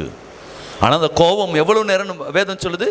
ஒரு நிமிடம் மாத்திரம்தான், ஒரே நிமிடம் மாத்திரம் என்று வேதம் சொல்லுகிறது. ஆகவே தேவன் எப்பொழுதுமே கோபம் அவர் வைத்து கொண்டு இருக்கிறது அல்ல என்பதை நீங்கள் மறந்துடாதீங்க. அவர் எப்பொழுதும் அவர் மாறாதவர், என்னை மறவாதவர். அவர் மாறாதவர், எப்பொழுதும் என்னை மறவாதவர் அப்படின்றத நீங்க புரிந்து கொள்ள வேண்டும். புரிந்து கொண்டு உங்களுடைய வாழ்வை நகர்த்துங்க. அந்த வாழ்வு மிகவும் இனிமை உள்ளதா இருக்கும். சங்கீதக்காரன் இப்படியா சொல்றார், 103வது சங்கீதங்களின் புஸ்தகத்தை எடுத்துக்கொள்ளுங்க. அதுல 9வது வசனத்தை வாசிக்கும்போது சொல்கிறார், அவர் எப்பொழுதும் கடிந்து கொள்ளார், என்றைக்கும் கோபம் கொண்டிரார். எப்பவுமே கடிஞ்சுனே இருக்க மாட்டார், எப்பவுமே கோபமாவே இருக்க மாட்டார். நாம நினைக்கிறோம் எப்பவுமே அவர் கோபமாவே இருப்பார்ப்பா ஆண்டவர். இல்ல, அவர் அன்புள்ளவர். வேதம் அதான் சொல்ல, அவர் சமாதானத்தின் தேவன், அவர் அன்புள்ளவர், அவர் அன்புள்ளவர், அவர் சமாதானம் நிறைந்தவர், சமாதானத்தின் தேவன். அவர் எப்பொழுதும் கோபத்தை வச்சுட்டு இருக்கிறது இல்லை, எப்பவுமே கோபமாவே அவர் இருக்கிற ஆண்டவர் அல்ல அப்படிதான் வேதம் சொல்லுது. எப்பவுமே அவர் கோபமா இருக்க மாட்டாராம். அவர் எப்பொழுதும் கடிந்து கொள்ளார். என்றைக்கும் கோபம் கொண்டிரார். எப்பவுமே உன்னை திட்டினே இருக்க மாட்டார், எப்பவுமே கோபமா இருக்க மாட்டார். அப்படி நீ நினைச்சா நீ முட்டாள். நீ இன்னும் ஆவிக்குரிய பாதையில் நீ வரலன்னு அர்த்தம். நீ ஆண்டவருடைய அன்பை ருசிக்கும்படியாய் உன்னுடைய பயணத்தை அமைத்துக் கொள்ளவில்லை என்று அர்த்தம். அப்போ என்னுடைய வாழ்வு எப்படி இருக்கிறது? ஆவிக்குரிய வாழ்க்கையிலே நான் எப்பொழுதும் ஆண்டவரோடவே இருக்கணும். அப்போ ஆண்டவருடைய கோபம் என்பது கொஞ்ச நேரம், ஆனால் ஆண்டவரிடத்தில் ஒரு பெரிய இரக்கம் இருக்கிறது. அதை புரிந்து கொள்வோமானால் நாம் என்ன காரியத்தை செய்தோமோ அதை விட்டுட்டு ஆண்டவரிடத்தில் திருப்பி நெருங்குவோம். நெருங்கி விட்டாலே போதுங்க, ஆசீர்வாதம் தாங்க. ஆண்டவரிடத்தில் நீங்க நெருங்கி விட்டாலே ஆசீர்வாதம் தான், அதுல மாற்று கருத்து கிடையாது. அதுதான் 1 நாளாகமம் 28வது அதிகாரம் 9வது வசனத்தில் சொல்கிறார், என் குமாரனாகிய சாலமோனே, உன் பிதாவின் தேவனை அறிந்து அவரை உத்தம இதயத்தோடும் உற்சாக மனதோடு சேவி. அவர் கர்த்தர் எல்லா நினைவுகளின் தோற்றங்களையும் அறிந்திருக்கிறார். நீ அவரை தேடினால் உனக்கு தென்படுவார். அவ்வளவுதாங்க. நீ தேடனா கிடைப்பாருங்க. நீ தேடனா கிடைப்பாரு. நீ கூப்பிட்டா வருவாரு. நீ முட்டி போட்டா அவன் ஜெபத்தை கேட்பாரு. நீ கண்ணீர் விட்டா அவர் உருகிடுவாரு. அதான் நம்முடைய ஆண்டவர். நாம கூப்பிடுறது இல்லை, தேடுறது இல்லை, முட்டி போடுறது இல்லை, உபவாசம் இருக்கிறது இல்லை, கண்ணீர் சிந்துறது இல்லை. ஆனால் கடவுள் என்னை விட்டு போயிட்டாரு, என்னை கை விட்டுட்டாரு, எனக்கு இதை செய்ய மாட்டார் அப்படின்னு சொல்லிட்டு அவரை விட்டு விலகி ஓடிடுறோம். எனக்கு அருமையான தேவனுடைய பிள்ளைகளை, நன்றாக யோசித்து பாருங்க. தவறு எங்க இருக்கிறதுனா என்னிடம் தான் இருக்குது. நான் தான் தப்பா புரிந்து கொள்ளுகிறேன். ஆவிக்குரிய பயணத்தில் தவறான ஒரு புரிதல், பிசாசு தவறான ஒரு எண்ணங்களை கொடுத்துடுறான். ஆதாம் ஏவாளிடம் போய் தவறான எண்ணங்களை அவன் மனதிலே விதைத்தான். ஏதேனே இழக்க செஞ்சிடுச்சு. தவறான எண்ணங்களை அப்படி பிசாசு கொடுப்பதற்கு இடம் கொடுக்காதீங்க. நம்முடைய ஆவிக்குரிய வாழ்க்கையிலும் சபைக்கு நம்ம ஒழுங்கா போயின்னு இருந்தோம்னாக்கா, தேவனுடைய வார்த்தைகளுக்கு முக்கியத்துவத்தை கொடுத்து அந்த வார்த்தைகளை உள்வாங்கி கொண்டவர்களாக இருப்போமானால், தவறான சிந்தனைகள் நம்முடைய வாழ்வை நுழைந்து எண்ணங்களை சீர்குலைத்து தேவனை விட்டு நம்மை தூரமாய் அழைத்து செல்லாது. அதற்கு தான் சபை கூடி வருதலை சிலர் விட்டு விடுகிறது போல நாம விட்டுவிடக்கூடாது அப்படின்னு சொல்லுது. அப்போ நாம எவ்வளவுக்கு எவ்வளவு அந்த சத்தியத்தின் மீது கவனம் செலுத்துகிறோமோ அதுதான் ஃபர்ஸ்ட் செலக்ட் பண்றது சரியா இருக்கும். ஃபர்ஸ்ட் முடிவு பண்றது சரியா இருக்கும். திருப்பி திருப்பி அதை யோசிக்கும் பொழுது நம்முடைய எண்ணங்களை அது கன்ஃபியூஸ் பண்ணிடும். நம்முடைய எண்ணங்களை அது கன்ஃபியூஸ் பண்ணிடும். சில சமயங்களிலே இந்த லேப்டாப் ஆப்ரேட் பண்ணுறவங்க, ஃபோனை அதிகமாக பயன்படுத்துகிறவங்க, அவங்கள பார்த்தீங்கன்னா நிறைய மெசேஜ் அடிச்சுட்டே இருக்கும்போது டக்குன்னு ஹேங் ஆகிடும். சொல்லுவாங்க, ஃபோன் ஹேங் ஆகிடுச்சு, லேப்டாப் ஹேங் ஆகிடுச்சு அப்படின்னு சொல்லுவாங்க. ஹேங் ஆகிடுச்சுனாக்கா அது குழம்பிடும், ஒரு மிஷின் குழம்பிடும். அப்படி தான் நம்முடைய எண்ணங்கள் கூட குழம்பிடுது சில சமயங்களில். தேவன் விலகிட்டு போயிட்டு இருப்பார். ரொம்ப யோசிக்கக்கூடாது. ஆவிக்குரிய கதை தேவன் நடத்துகிறார், அப்படி டிக் அடிச்சுட்டு போயினே இருந்துடணும். தேவன் மீது விசுவாசத்தை வைத்து விட்டு நாம் போயிட்டே இருக்கணும். நம்ம தேவன் நம்மை விட்டு கைவிடுகிறவர் அல்ல. அதுதான், அவர் எப்பொழுதும் கோபமாய் இருக்கிற தேவன் அல்ல. எப்பொழுதும் தேவன் நம்மை கடிந்து கொள்ளுகிறவரும் இல்லை என்று சொல்லிதான் வேதம் சொல்லுகிறது. எப்பொழுதும் அவர் கோபமா இருக்க மாட்டார், எப்பொழுதும் கடிந்து கொண்டே இருக்க மாட்டார். அதான் ஏசாயா தீர்க்கதரிசி இப்படியாய் சொல்லுகிறார். வாசிக்க கேட்கலாமே. ஏசாயா 57வது அதிகாரத்தை எடுத்துக்கொள்ளலாம். ஏசாயா தீர்க்கதரிசி புத்தகம் 57வது அதிகாரம் அதிலே 16வது வசனத்தை வாசிக்கும் பொழுது சொல்லுகிறார், நான் எப்பொழுதும் வழக்காட மாட்டேன், நான் எப்பொழுதும் வழக்காட மாட்டேன், நான் என்றைக்கும் கோபமாய் இருப்பதும் நான் என்றைக்கும் கோபமாய் இருப்பதும் இல்லை. ஏனென்றால் ஆவியும் நான் உண்டு பண்ணின ஆத்துமாவும் என் முகத்துக்கு முன்பாக சோர்ந்து போகுமே. நான் உண்டு பண்ணின ஆவி, நான் உண்டாக்கிற என் பிள்ளை, அது என் முன்னாடி சோர்வா நிக்குமே, நான் கடிந்து கொள்ளும். ஒரு தாயினுடைய அந்த குணத்தை பாருங்க. அந்த இடத்துல ஒரு தகப்பனை போல அவர் சுமப்பதை அந்த இடத்துல பார்க்கலாம். அவர் சொல்லுகிற காரியம், நான் அப்படி அதிகமா நான் கோபப்பட்டா, அதிகமா நான் ஒரு இடத்துல நான் அந்த கோபம் வைத்திருந்தால், நான் உண்டு பண்ணின ஆத்துமா அது என் முகத்துக்கு சோர்வா வந்து நிக்குமே. எவ்வளோதான் அப்பா அம்மா அடித்தாலும் ஒரு சோகமாக அந்த குழந்தை அப்பா முன்னாடி போய் நின்றுச்சுன்னு வச்சுக்க, அந்த அப்பா அழ ஆரம்பிச்சிருவார் இல்லையா? அம்மா அழ ஆரம்பிச்சிருவாங்க. சரி சரி வா அப்படின்னு கட்டி பிடிச்சி அம்மாவும் கூட சேர்ந்து அழற எத்தனையோ பேரை பார்த்துருக்குறேன். பிள்ளைகளோடு சேர்ந்து அப்பாவும் கூட சேர்ந்து அழுவார். ஏன்னா அப்படி பிள்ளைகள் இருப்பதை ஆண்டவர் பார்க்கறது இல்லை. நான் சொல்லல, ஏசாயா தீர்க்கதரிசி மூலமா தேவன் அவர் தான் சொல்றாரு, நான் எப்பொழுதும் வழக்காட மாட்டேன், நான் என்றைக்கும் கோபமாய் இருப்பது இல்லை. ஏனென்றால் ஆவியும் நான் உண்டு பண்ணின ஆத்துமாக்களும் என் முகத்துக்கு முன்பாக சோர்ந்து போகுமே. என் பிள்ளை சோர்வா இருக்கிறத நான் பார்க்கறதுக்கா நான் படைச்சேன்? என் பிள்ளை அழிகிறதுக்கா நான் அவனை தெரிந்து கொண்டேன்? இல்ல, அவர் எப்பொழுதும் உங்களோடு இருக்கணும்னு ஆசைப்படுறார். அல்லேலூயா. எப்பொழுதும் உங்களோடு இருக்கணும், எப்பொழுதும் என் பிள்ளை என் கூடவே இருக்கணும், ஏதேன் தோட்டத்தில் என் கூடவே உலாவணும். இதுதான் தேவன் விரும்பினது. எனக்கு அருமையான தேவனுடைய பிள்ளைகளை, எனக்கு ஒரு காரியம் சில சமயங்களில் தோன்றுவது உண்டு. ஆதாம் ஏவாள் கூட சரி, பார்த்த உடனே அவன் போய் நிர்வாணியாக இருக்கிற ஒளிந்து கொண்டான். உடனே தேவன் கேட்குறாரு, யார் உனக்கு சொன்னது? இல்லை, நீ வா, கூப்பிடுறாரு. அப்போ ஓடி போயிட்டு இருக்கலாம், இல்லை அவங்க போயிருக்கலாம். ஆண்டவரே, நான் இப்படி இருக்கிறேன்னு அதான் சொல்லிச்சு, தப்பு செஞ்சுட்டு அப்படின்னு ஒரு உப்புரவாக இருக்கலாம். அவர் தேடினால் தெம்படுவார், கூப்பிட்டால் வருகிற ஆண்டவர். அவர் எப்பொழுதும் கோபத்தை வைத்து இருக்கிறவர் அல்ல. அவர் எப்பொழுதும் கோபம் கொண்டிரார். நான் உண்டு பண்ணின என்னுடைய ஆத்மா எனக்கு முன்பாக வந்து அது சோர்ந்து போய் நிற்குமே, அது எனக்கு பிடிக்குமா? இல்லையே. ஆண்டவருக்கு அப்படி உங்களை பார்க்கணும், அப்படி நீங்கள் கஷ்டப்படணும்னு தேவன் விரும்பலை. இந்த உபவாசம் இருந்து அப்படி நீ ஒடுக்கி இப்படி சோர்ந்து போய் இருக்கும்போது தேவன் இறங்கிடுவான். அதற்காக நம்மளாம் உபவாசிக்கிறோம்.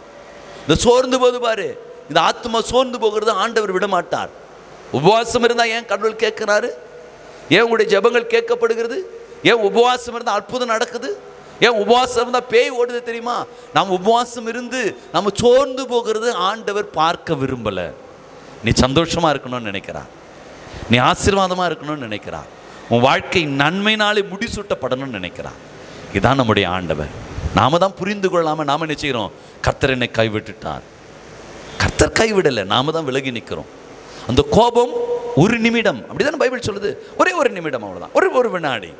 திருப்பி நீங்கள் ஒப்புரவாகி பாருங்களா, ஓடி வந்து அரவணைத்துக் கொள்வார்.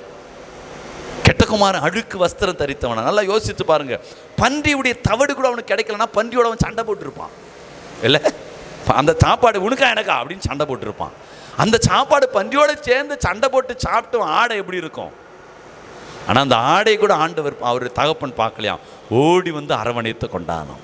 அப்போ நம்முடைய ஆண்டவர் உன் எண்ணங்கள் சிந்தனையெல்லாம் பார்க்க மாட்டார்.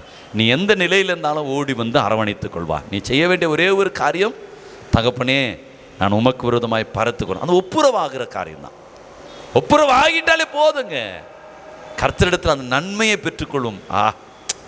அதில் இருக்கிற ஆசீர்வாதமே. போய் முட்டி போட்டு பாருங்களேன், முட்டி போட்டு அப்பா அப்படின்னு கூப்பிட்டு பாருங்க, பக்கத்தில் நிற்கிறத நீங்கள் ஃபீல் பண்ணலாம். உன் தோளில் அவர் கை வைக்கிறத ஃபீல் பண்ணலாம்.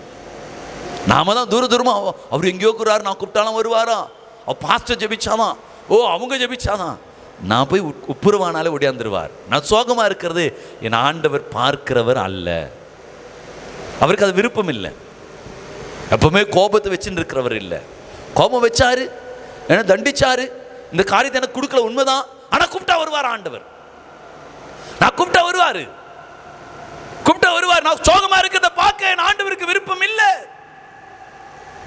எந்த தாய் தகப்பனுக்கும் பிள்ளை அப்படி இருக்கிறத விரும்ப மாட்டாங்க, விரும்ப மாட்டாங்க. அப்படிதான் நம்முடைய ஆண்டவர் கூட அப்படிதான். அவர் விருப்பமா இல்லையா? அவர் அவருடைய விருப்பமா அப்படி கோபம் கொள்ளுகிற தேவன் அல்ல. அவர் தேடினால் கிடைக்கிறவர், தேடி கூப்பிட்டால ஓடி வந்துடுற ஆண்டவரா. அதான் ஏசாயா தீர்க்கதரிசி சொல்கிறார். ஏசாயா 26வது அதிகாரத்தை எடுத்துக்கொள்ளுங்க. அதிலே 20வது வசனத்தை வாசிக்கும்போது சொல்கிறார், என் ஜனமே நீ போய் உன் அறைக்குள்ளே பிரவேசித்து உன் கதவுகளை பூட்டிக் கொண்டு சினம் கடந்து போக மட்டும் கொஞ்ச நேரம் ஒளித்திரு. அந்த கோபம் போற கொஞ்ச நேரம் ஜெபியா, ஐயா வந்துருவார் ஆண்டவர். ஒரே வழி அதுதான், சினம் கடந்து போக மட்டும், தேவனுடைய கோபம் உன்னை விட்டு போக மட்டும் காஞ்சிரு. ஒரு ஃபாஸ்டிங் போட்டுடு. நீ சோகமா இருக்கிறத பார்க்கிற தேவன் அல்லவர். ஒரு உபவாசம் போட்டு பாருங்களேன். ஏன்னா ஏசாயா தீர்க்கதரிசி அதான் சொல்றாரு, அந்த சினம் கடந்து போக மட்டும் அறையை பூட்டிக்கோ, கண்ணீர் சிந்து, உபவாசம் இருந்து ஜெபி. எது மாறல நினைக்கிற எல்லாம் மாறும். ஏன்னா ஆண்டவருடைய கரத்துல சகல அதிகாரம் இருக்கிறது. ஆண்டவரால் கூடாது ஒண்ணுமே இல்லை. நீ சோகமா இருக்கிறத அவர் பார்க்க மாட்டார். இமை பொழுது அவனை கைவிட்டேன், ஆனால் உருக்கமான இரக்கத்தினாலே உன்னை சேர்த்துக் கொள்ளுகிற ஆண்டவர், உன்னை அரவணைத்துக் கொள்ளுகிற ஆண்டவர், உன்னை கிட்டி சேர்க்கிற ஆண்டவர். சினம் கடந்து போக மட்டும் அப்படி இருப்பனக்கா, சினம் கடந்து போக மட்டும்னாக்கா, அப்படி நீங்க உபவாசம் இருக்கும்போது என்ன நடக்கும் தெரியுமா? சுயம் வராது. உபவாசம் இருக்கும்போது நம்முடைய பிளான் இருக்கவே இருக்காது. நம்ம ஜெபிச்சுன்னு மட்டும்தான் இருப்போம், இல்லையா? சுயம் வராது, நம்முடைய பலன் வராது, நம்முடைய ஞானம் வராது. கர்த்தாவே அப்படின்னு விழுந்துருப்போம். அப்படின்னா இதுல ஒரு 2 காரியம் நடக்குது. ஒன்று, நான் என்ன நடக்கிறது, என் வாழ்க்கையிலே நான் சோகமாக இருக்கிறது ஆண்டவர் பார்க்காம இறங்கிடுறாரு. ரெண்டாவது, ஆண்டவரிடத்தில் நான் நெருங்கக்கூடிய அளவுக்கு என்னிடம் இருக்கிற சுயம், என் பலன் எல்லாம் என்னை விட்டு போயிடுது. இந்த 2 காரியம் இந்த உபவாசத்தில் நடக்குது. இந்த உபவாசத்தில் இந்த 2 காரியம் நடக்கிறதுனால ஆண்டவர் என்ன செய்கிறார்? உருக்கமான இரக்கத்தினாலே ஓடி வந்து உன்னை சேர்த்துக் கொள்கிறார். உன் ஆடையை பார்க்கல, உன் சூழ்நிலையை பார்க்கல, எதையுமே பார்க்கல. ஆண்டவர் ஓடி வந்து உன்னை அரவணைத்துக் கொள்ளுகிற ஆண்டவர். இதை கேட்டுக்கொண்டிருக்கிற எனக்கு அருமையான தேவனுடைய பிள்ளைகளை, நீ எந்த நிலையில இருந்தாலும் ஆண்டவர் இறங்கி ஓடி வந்து உன்னை அரவணைத்துக் கொள்ளுவார். நீ செய்ய வேண்டிய ஒரே ஒரு காரியம், அந்த சின்னம் கடந்து போக மட்டும் அறையை பூட்டி கொண்டு கர்த்தருடைய சமூகத்தில் உட்காரு. தேவ சமூகத்தில் முழங்கால் படியிடு. தேவனை நோக்கி அமர்ந்திரு. வேற எதுவும் வேண்டாம். அப்படி அமர்ந்திருப்பதால் என்ன நடக்குது? நம்முடைய பலன் கிடைக்கும். நம்முடைய சுயம், நம்முடைய பலன், நம்முடைய ஞானம் இதெல்லாம் வெளிப்படுத்த மாட்டோம். கர்த்தரை மட்டும் சார்ந்திருப்போம். தேவன் அதுதான் எதிர்பார்க்கிறார். அடுத்தது, நீ சோர்ந்து போகிறதை பார்த்த உடனே ஆண்டவர் இறங்கி வருகிறார். உன் வாழ்க்கையிலே துரிதப்படுகிறது. உபவாசத்தில் அற்புதம் துரிதப்படுகிறது. உபவாசத்தில் அற்புதம் நிறைவேறுகிறது. மறந்து விடாதீங்க. மறந்து விட கெட்ட குமாரனை போல ஒப்புரவாகுங்க. யோசேப்பை போல ஓடுங்க. யோசேப்பை போல தேவனுடைய சமூகத்தில் உட்காருங்க. சிம்சோனை போல கூப்பிடுங்க. ஆண்டவரே, இந்த ஒரு விஷயம் எனக்கு இறங்குங்க. ஒருமனப்பட்டு எல்லாத்தையும் விட்டுட்டு போய் நிற்கும் பொழுது தேவ ஆவியானவர் நிரப்பினார் பாருங்க. அதுதான் அண்ணால போல ஏலி சொல்றாரு. ஏலி பாரு என்ன சரியாவே கவனிக்கல, என்ன போய் குடிச்சிட்டு இருக்கிறான்னு கேட்கிறாரு. அந்த ஏலி கிட்டே நான் உட்காரணும். ஏலியா பார்க்காத, ஆண்டவரை பாரு, உட்காரு. சினம் கடந்து போக மட்டும் நீ உட்காரு. அந்த இடத்துல சாமுவேலை தேவன் உருவாக்குவார். அந்த இடத்துல சாமுவேலுக்கு மனிதனுடைய சத்தத்துக்கோ தேவ சத்தத்துக்கோ வித்தியாசத்தை அந்த ஏலியின் மூலமாகவே சொல்லுவார். அதாவது சினம் கடந்து போக மட்டும் தேவ சமூகத்தில் உட்கார்ந்தாக்கா அவர் உருக்கமான இரக்கத்தின் அளவு மதியில் இறங்கி வருவார். உன் வாழ்க்கையில் அற்புதங்கள் நடக்க ஆரம்பிச்சிடும். வித்தியாசங்கள் நடக்க ஆரம்பிச்சிடும். உன் வாழ்க்கையில் ஏராளமான காரியம் எது நடக்கல் நினைக்கிற எல்லாம் நடக்கும்.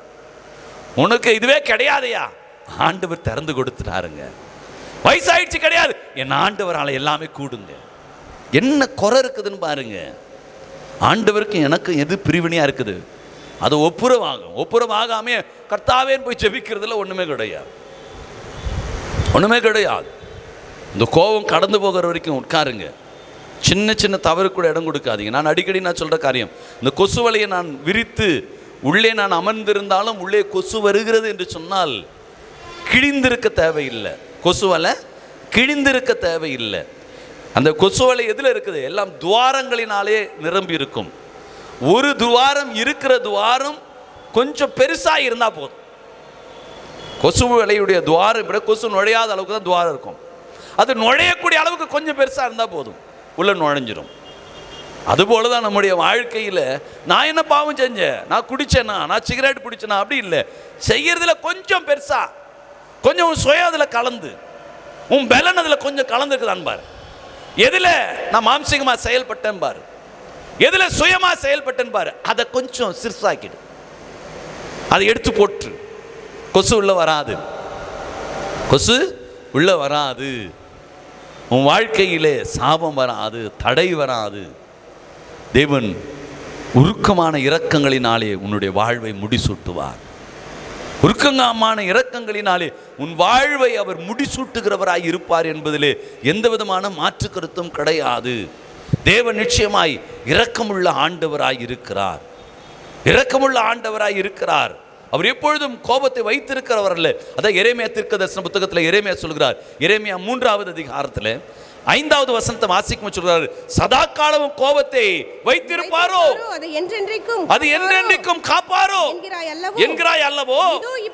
இதோ இப்படி நீ சொல்லியும் பொல்லாப்பு செய்து மிஞ்சி போகிற. மிஞ்சி போகாது, பொல்லாப்பு செய்து மிஞ்சி போகாத, இருக்கிறதுல கொஞ்சம் கூட அதிகமாக்கிடாத, மிஞ்சி போகாத, அப்படியே ஒரு லெவலாரு, மிஞ்சி ஓடாத.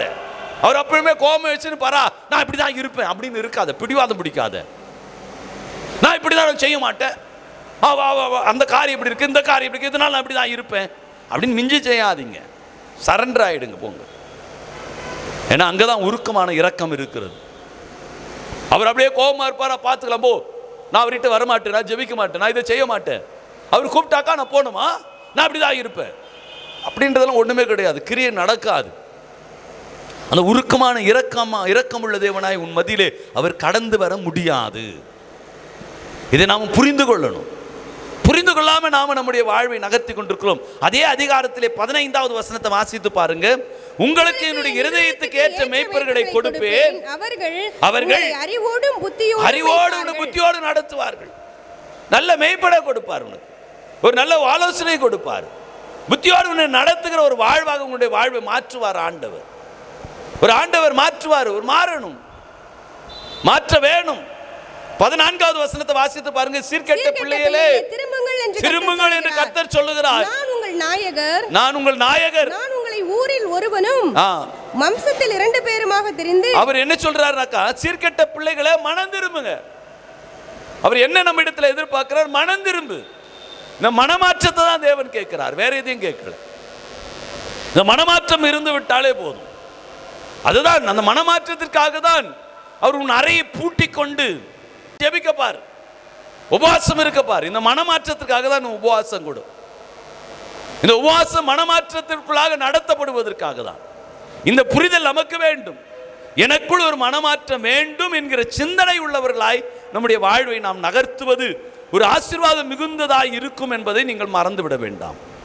மனமாற்றத்தோடு நம்முடைய வாழ்வை நாம் நகர்த்தக்கூடியவர்களாய் நாம் காணப்பட வேண்டும். மனமாற்றம் எனக்குள் வேண்டும், என்னுள் வேண்டும், எனக்குள் வேண்டும், என்னுள் வேண்டும். அந்த மனமாற்றம் இருந்து விட்டாலே போதும். அதான் மீகா தீர்க்கதரிசி அழகை சொல்கிறார். மீகா 7வது அதிகாரத்தை எடுத்துக்கொள்ளலாம். அதுல 18வது வசனத்தை வாசிக்கும்போது சொல்கிறாரு, தம்முடைய சுதந்திரத்தின் மீதியானவர்களுக்கு அக்கிரமத்தை பொறுத்து மீறுதலை மன்னிக்கிற தேவரீருக்கு ஒப்பான தேவன் யார்? அவர் கிருபை செய்ய விரும்புகிறபடியினால் அவர் கோபம் வச்சு நிற்க மாட்டார். அவர் கிருபை செய்கிற ஆண்டவர், மீறுதலை மன்னிக்கிற ஆண்டவர். அவருக்கு ஒப்பான தெய்வம் கிடையாது. அப்போ உன் தவறுகளை மன்னிக்கவும் உன் மீறுதல்களில் இருந்து உன்னை மீட்கிற தேவனாய் அவர் இருக்கிறார். அவருக்கு ஒப்பானவர்கள் யாரும் இல்லை. அப்படி இருக்கிற தேவனிடத்தில் நாம போயிட்டு அவர் என்னை விட்டுட்டாரு, அவர் என்னை கைவிட்டுட்டார் அப்படின்னு சொன்னா ஒரு முட்டாள்தனம் இல்லை. ஏன்னா வேதம் அவரை குறித்து அழகை சொல்லுகிறது. அவர் மன்னிக்கிறவர், அவர் இரக்கம் உள்ளவர். அப்போ தவறு எங்க நடக்குதுன்னா என்னிடம் தான். நான் தான் மனம் மாற வேண்டிய நான் மனம் மாறல, நான் தான் ஜெபிக்க வேண்டிய நான், ஒப்புரவாக வேண்டிய நான், அவரிடத்துல கிட்டி சேர வேண்டிய நான், என்னை ஆவிக்குரிய காரியங்களை வளர்த்து கொள்ள வேண்டிய நான் தான் வளர்த்து கொள்ளல. தவறு எங்கோ இல்லை, அது என்னிடம் இருக்கிறது. இந்த புரிதல் இருந்து விட்டாலே போதும். கிருபை உள்ளவனுக்கு அந்த ஆசீர்வாதங்கள் இருக்கிறது. அப்போ பாவங்கள் கழுவப்படணும். பாவங்கள் கழுவப்படும்படியாய் நாம் நம்மை ஒப்பு கொடுக்கணும். பாவம் கழுவப்படும்படியாய் நம்ம ஒப்பு கொடுத்துட்டாலே போதுங்க. நிச்சயமா ஒரு பெரிய ஒரு ஆசீர்வாதத்தை நாம காண முடியும், பெற்றுக்கொள்ள முடியும். யோவான் 5வது அதிகாரம் 15-16 வசனங்களை வாசிக்கும் சொல்றாரு. அந்த மனுஷன் போய் சொஸ்தமாக்கினவர் இயேசு என்று யூதர்களுக்கு அறிவித்தான். இயேசு இவைகளை ஓய்வு நாளில் செய்தபடியினால் யூதர்கள் அவர்களை துன்பப்படுத்தி அவரை கொலை செய்ய வகை தேடினார்கள். உனக்கு சொகத்தை கொடுத்து அவர் அதனால யூதர்கள் என்னை கொலை செய்வார்கள் என்று அறிந்திருந்தோம் உனக்கு விடுதலை கொடுக்கிறவர். அப்போ நமக்காக அவர் தண்டனை ஏற்றுக்கொள்ளுகிற ஆண்டவர். நாம தான் பாவம் செய்தோம், எனக்காக அவர் தண்டனை ஏற்றுக்கொள்ளுகிறவர். எனக்காக அவர் காயங்களை ஏற்றுக்கொண்டவர். என்னுடைய மீறுதல்கள், என்னுடைய அக்கிரமங்களுக்காக அவர் காயப்பட்டார், அவர் நொறுக்கப்பட்டார். ஆனாலும் அவருடைய தழும்புகளால் எனக்கு சுகம். அப்போ விடுதலை உண்டு, ஆண்டவரிடத்தில் விடுதலை உண்டு, சுகம் உண்டு, ஆசீர்வாதம் உண்டு. அந்த கிருபை மாறாதது, அந்த அன்பு மாறாதது. ஆனால் நாம தான் என்ன செய்கிறோம்? ஆண்டவர் விட்டுட்டாரு, உடனே ஜெபத்தை நிறுத்து. என்ன இப்படி நடக்குது? கடவுள் எப்போ இப்படி தான் செய்கிறார், போ ஜெபிக்கவே எனக்கு பிடிக்க மாட்டுது. நிறைய பேர் சொல்கிறது, போமா எனக்கு வேதம் வாசிக்கவே பிடிக்கல, கடவுள் எப்படியே செஞ்சேன், எவ்வளோ நாள் தான் நான் பொறுத்துன்னு இருக்குது. இல்லை, கடவுள் உன்னை விட்டு விலகிறார், அவர் கூட தான் இருக்கிறார், நீ பேசுறதையும் கேட்டு தான் இருக்கிறார். நாம தான் தூர தள்ளி நின்று கடவுள் விட்டுட்டாருன்றோம். நீ கிட்ட போய் பாரு, மீண்டுமா வேதத்தை அதிகமாக வாசி, ஜெபை இன்னும் அதிகமாக ஜெபம் பண்ணி பாரு. கர்த்தர் இன்னுமாய் உருக்கமான இரக்கங்களினாலே உன் மத்தியிலே இறங்கி வருகிற ஆண்டவர். நல்லா கவனிங்க, சிம்சோன் அவர் விட்டுடலையே. சிம்சோன் கூப்பிட்ட உடனே பலனை கொடுத்தாரா இல்லையா? கெட்ட குமாரனை விட்டுட்டாரா தகப்பன்? எல்லாத்தையும் அழிச்சுட்டான், அவனுக்கு எதுவும் இல்லைன்னு துரத்திட்டாரா? திருப்பி இருக்கிற ஸ்தானத்தை விட்டு இறங்கி வந்தார் இல்லை? யோசேப்பை கவனியுங்களே, தேவனுடைய மனிதனாய் இருந்த அந்த யோசேப்பை கவனியுங்க. யோசேப்புடைய வாழ்க்கையில் நடந்ததை பாருங்க. எல்லாம் முடிந்தது, சகோதரர்களாக அவர் சித்திரவதை செய்யப்படுகிறார். ஆனாலும் மீண்டுமாய் அந்த இடத்துல அவருடைய சகோதரத்தை அன்பு காட்டல. எங்களை நீங்களும் நானுங்க ஆண்டவர் இடத்துல அன்பை காமிக்க மாட்டோம். அவர் இரக்கம் உள்ளவர், அறிஞ்சிருந்தோம், சத்தியத்தை கேட்டிருந்தோம், அவரிடத்தை நெருங்க மாட்டோம். அண்ணால கவனியுங்க, எல்லாம் முடிந்து போச்சு. போன இடத்துல ஆறுதலுக்கு தேடி ஆலயத்துக்கு ஒன்னா ஆலயத்தில் இருக்கிற ஊழியக்காரன் இப்படி பேசுறாரு அப்படின்னு சொல்லி ஓடிட்டாளா? இல்ல, ஆண்டவரிடத்தில் விடுதலை உண்டுன்னு உட்கார்ந்த ஆண்டவரை பார்த்தான், ஆண்டவரிடத்தில் முறையிட்டான், தன்னை புதுப்பித்து கொண்டான். ஆண்டவர் உருக்கமான இரக்கங்களினால் இறங்கினார், கர்ப்பத்தை திறந்தார், ஒரு கிங் மேக்கரை கொடுத்தார். அந்த கிங் மேக்கரை என்ன செய்கிறான்? தேவ சத்தத்துக்கும் மனுஷத்துக்கு வித்தியாசத்தை அந்த இடத்துல அங்கே காமிக்க வச்சார். எந்த வாய் அண்ணால அப்படி சொல்லிச்சோ அதே வாய் தேவ சத்தத்துக்கும் மனுஷத்துக்கும் வித்தியாசத்தை காமிச்சிச்சு. எந்த வாய் உன்னை திட்டுச்சோ, எந்த வாய் நீ உருப்பட மாட்டேன்னு சொல்லிச்சோ, எந்த வாய் உன்னால முடியாதுன்னு சொல்லிச்சோ அந்த வாயே சொல்லும், இந்த சிஸ்டர் தான், இந்த பிரதர் தான், இந்த மக தான், இந்த மகன் தான் அப்படின்னு சொல்லுகிற அளவுக்கு கர்த்தர் நடத்துவார். எப்பொழுது? உன்னை ஆண்டவரிடத்தில் உன்னை புதுப்பித்து கொண்டு நீ உன்னை இணைத்து கொண்டு ஓடும் பொழுது அவர் உருக்கமுள்ள தேவனாய் இரக்கமுள்ள ஆண்டவராய் உன் மத்தியிலே கடந்து வருவார். இமைப்பொழுது அவருடைய கோபம் என்பது அது நிலையற்றது. ஒரு தகப்பனுடைய கோபத்தை போல, ஒரு தாயுடைய கோபத்தை போல, ஒரு ஆசிரியருடைய கோபத்தை போல, அவ்வளவுதான். அந்த கோபம், சகோதரர்கள் காண்பித்த கோபத்தை அவன் மீண்டும் காண்பித்தானா? யோசேப்பு இல்லையே, யோசேப்பே காண்பிக்கலைங்க, ஆண்டவர் காண்பிச்சுட்டு வாரா. எங்கள் அப்பா அம்மாவே என்னை மீண்டும் சேர்த்துக்கினாங்க, என்னை மன்னிச்சிட்டாங்க, என் ஆண்டவர் என்ன விட்டுருவாரா? என்ன நில்லுங்க, நில்லுங்க, அப்படி நில்லுங்க, கர்த்தர் என்னை கைவிட மாட்டார். நில்லுங்க, கர்த்தர் உங்களை கைவிட மாட்டார். கர்த்தர் உங்களோடு தான் இருப்பார், உங்களை விட்டு விலக மாட்டார். அவர் உங்களோடு தான் என்றென்றைக்கும் இருப்பார். என்றென்றைக்கும் அவர் கோபம் கொள்ளார், எப்பொழுதும் அவர் கோபமாகவே இருக்க மாட்டார். அதான் ஏசியா தீர்க்கதரிசி சொல்கிறார். ஏசியா 1வது அதிகாரம் 18வது வசனத்தில் வழக்காடும் வாருங்கள் என்று கர்த்தர் சொல்கிறார். உடைய பாவங்கள் சிவேரன் என்று இருந்தாலும் உறைந்த மழையை போல வெண்மையாகும், ரத்தாம்பர சிவப்பாக இருந்தாலும் அது பஞ்சா மாறிடும். எப்படியா இருந்தாலும் ஆண்டவரிடத்தில் ஓடுங்க, எல்லாம் மாறிடும், எல்லாம் மாறிடும். ஆண்டவரிடத்தில் ஓடுங்க, கர்த்தர் இடத்துல ஓடுங்க, ஆண்டவரை தேடுங்க. நாம தாங்க தேடுறதில்லை. தூரம் நின்றுட்டு கர்த்தர் என்னை கைவிட்டுட்டார், கர்த்தர் என்னை விட்டு விலகிட்டார், அப்படியே போய், அதாவது சொல்லுவாங்களே ஆசீர்வாதம் பானை வெண்ணெய் திரண்டு வர நேரத்தில் பானை உடையுதுன்னு. ஆசீர்வாதம் பெற நேரத்தில் எதனா ஒன்று அவிசுவாசமாக எதனா சொல்ல வச்சுட்டு அவனே பிசாசு நம்மளை அப்படியே பின்னோக்கி தள்ளின்னு போயிடலாம். பிசாசுடைய சத்தத்தில் இடம் கொடுக்காதீங்க. ஒரு முறை முடிவு பண்ணிட்டீங்களா, அவ்வளவுதான். அந்த முடிவு பண்ணிட்டீங்களா, அவ்வளோதான். உடனே செஞ்சுன்னு போங்க. கர்த்தர் உங்களை நடத்துகிறார். இது சரியாக இருக்குமா, இதுதான் இருக்குமா, தப்பாயிட்டா என்ன, என்னத்துக்கு இந்த யோசனை? நீ படித்தது உள்ளே இருக்குதா, அதான் முதல்ல வெளியே வரும். டக், அதுதான் அந்த அதிகாரி சொன்னதை நான் கவனித்தேன். மனசில் பதிஞ்சதெல்லாம் இருக்கும், ஒரு கம்ப்யூட்டரில் ஃபீட் பண்ண மாதிரி. நீ அந்த பேர் ABRHAM ஆபிரகாம் போட்டோன்னே அந்த நம்பர் வந்துடும் அழகா. ஆனால் இதுவாக இருக்குமா, அந்த ஆபிரகாமாக இருக்குமா, நான் ஃபீட் பண்ணது தானே, உடனே போட்டுருணும். ஆனால் இது கூட அதே மாதிரி இருக்குதா, இதுவாக இருக்குமா, ஏன் அந்த குழப்பம்? ஃபெயில் ஆகிடுவோம் நாம். அப்போ நாம் செய்ய வேண்டிய காரியம் என்ன? உடனே ஒரு முடிவு எடுக்கும். கர்த்தரே நல்லவர், அவ்வளோதான். கர்த்தர் நல்லவர் என்பதை ருசித்து பாருங்கள். நாம் ருசிக்காது இருக்கிறோம், அதனால் நமக்கு தெரியல. நம்முடைய வாழ்க்கை தடுமாறுவதற்கு முக்கிய காரணமாய் அது அமைந்து விடுகிறது. அதான் ஏசியா தீர்க்கதரிசி சொல்கிறார். ஏசியா 38வது அதிகாரத்தை எடுத்துக்கொள்ளலாம்.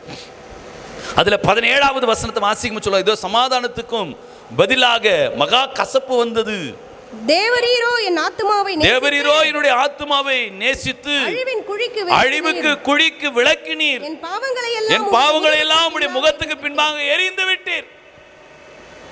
ஏயா என் வாழ்க்கையில சமாதானத்துக்கு கசப்பு ஏன் வருது? ஏன் வருதுன்னா உன் பாவத்தை தூக்கி எறிகிறதுக்காக தான். ஏன் விலகிறாருன்னா நீ யாருன்றதை நீ புரிஞ்சுக்கணும். நீ யாருன்னு உனக்கு தெரியல. அந்த புரிஞ்சுக்கிறது தான் சில சமயத்தில் தேவன் விலகினதை போல தெரியுது. நான் செஞ்ச பாவம், அதனால தான் அவர் விலகின மாதிரி எனக்கு தெரியுது. நான் ஏதோ தப்பு செஞ்சுட்டு இருக்கிற தான் தேவனுடைய பிரசன்னத்தை உணர முடியல. அப்படிதான் நான் நினைக்கணுமே தவிர இதை நினைக்காம கர்த்தரனை விட்டு போயிட்டார் அப்படி சொல்லக்கூடாது. ஏதோ தப்பு செஞ்சிருக்க, அதனால தான் நான் விலகிற மாதிரி தோணுது, அப்போ நான் ஜெபிக்க ஆரம்பிக்கணும் அப்படின்ற சிந்தனை தான் வரணும். ஏன்னா ஏசியா தீர்க்கதரிசி அதான் சொல்கிறாரு, சமாதானத்துக்கு பதிலாக மகா கசப்பு ஏன் வந்தது? தேவனுடைய ஆத்துமாவை நேசித்து அழிவின் குழிக்கு விளக்கு இருக்கிற ஆண்டவர். அவர் அழிவின் குழியிலிருந்து விளக்குகிற ஆண்டவர். அவர் என்னுடைய பாவங்களை முதுகுக்கு பின்னாக எரிந்து விடுகிறார். இது தெரிஞ்சுக்கணும். நீ இதற்காக தான் சில சமயங்களிலே அப்படி ஒரு தோற்றம் நமக்கு தெரியுது. நான் தவறு செஞ்சேன் அப்படின்றது எப்படி அடையாளம்? நான் தவறு செஞ்சதுக்கு அடையாளம் என்ன? தேவனுடைய பிரசனத்தை இழந்தது போல இருக்கிறதா. ஆனால் இந்த அடையாளத்தை தேவனுடைய பிரசனத்தை இழந்தது போலவே நமக்கு காட்சிப்படுத்தலாம் பிசாசு. இல்லை இல்லை இல்லை இல்லை, நான் இழந்த மாதிரி இருக்குதுன்னா, ஒரு மாயத்தோற்றம் இருக்குதுனாலே நான் ஏதோ தப்பு செஞ்சிருக்கேன்னு சொல்லிட்டு இன்னும் கொஞ்சம் அவர்கிட்ட நெருங்கணும். இன்னைக்கு காலையில் என்னுடைய வீட்டில் ஆள் இருக்கிற ஒரு டியூப்லைட்டை போட்டேன். டியூப்லைட்டுடைய வெளிச்சம் அது குறைஞ்சிருக்கிற மாதிரி இருந்துச்சு. அப்போதான் உற்று பார்த்தாக்கா அது மூளையில் ஒரு கருப்பாக இருந்துச்சு. ஓ, இது ஃபியூஸ் போகிற நேரம், இது ஒரு அடையாளம். உடனே என்ன பண்ண, நான் டியூப்லைட்டை மாற்றிடணும் இல்லையா? அதுபோல தான் நம்முடைய வாழ்க்கையில் சில சமயம் ஒரு அடையாளம் தெரியுது, தேவன் நம்மளை விட்டு விலகட்ட மாதிரி. அது விலகலை, நான் தான் விலகி நிற்கிறேன் அப்படின்றத ஒன்று நான் நெருங்கிடணும். என் வல்லமையை நான் இன்னும் ஏற்றிக்கொள்ளணும், என்னுடைய அபிஷேகத்தை இன்னுமாய் அதிகரித்து கொள்ளணும் அப்படின்ற சிந்தனை தான் நமக்குள்ள வரணும். அந்த சிந்தனையோடு தான் நான் நம்முடைய வாழ்வை நகர்த்தணும். அதே தான் சங்கீதக்காரன் தாவீது இப்படியாய் சொல்கிறார். 6வது சங்கீதங்களின் புஸ்தகத்திலே 6வது வசனத்தை வாசிக்கும் சொல்கிறார், என் பெருமூச்சினாலே இளைத்து போனேன், ராம் முழுவதும் என்னுடைய கண்ணீரினாலே என்னுடைய படுக்கை மிகவும் ஈரமாக்கி கட்டிலை நினைச்சிருங்க, கட்டில நினைச்சிருங்க, அழுது புலம்பிடுங்க, சினம் கடந்து போக மட்டும் ஜெபியுங்க. போட்டா அது தூரம் போட்டோம், கட்டில் நினையட்டும், நெருங்குங்க. ஓ, பவர் குறையுதா, நெருங்குங்க. இழந்ததை போல தோற்றம் வருதா, நெருங்குங்க. இன்னும் ஜெபியுங்க, இன்னும் கர்த்தரிடத்தில் நெருங்குங்க. நெருங்கணுன்ற எண்ணம் தான் நமக்கு வரணுமே தவிர வேற எண்ணம் எதுவும் வரக்கூடாது. நெருங்கணுன்ற எண்ணம் தான் நமக்கு வரணும். அதான் 2 சாமுவேல் 15வது அதிகாரத்திலே 30வது வசனத்தை வாசிக்கும் பொழுது அவர் சொல்லுகிற காரியம் என்னவென்றால், தாவீது தன்னுடைய முகத்தை மூடி வெறுங்காலால் நடந்து அழுது கொண்டு ஒலிவின் மலை மேல் ஏறி போனான்.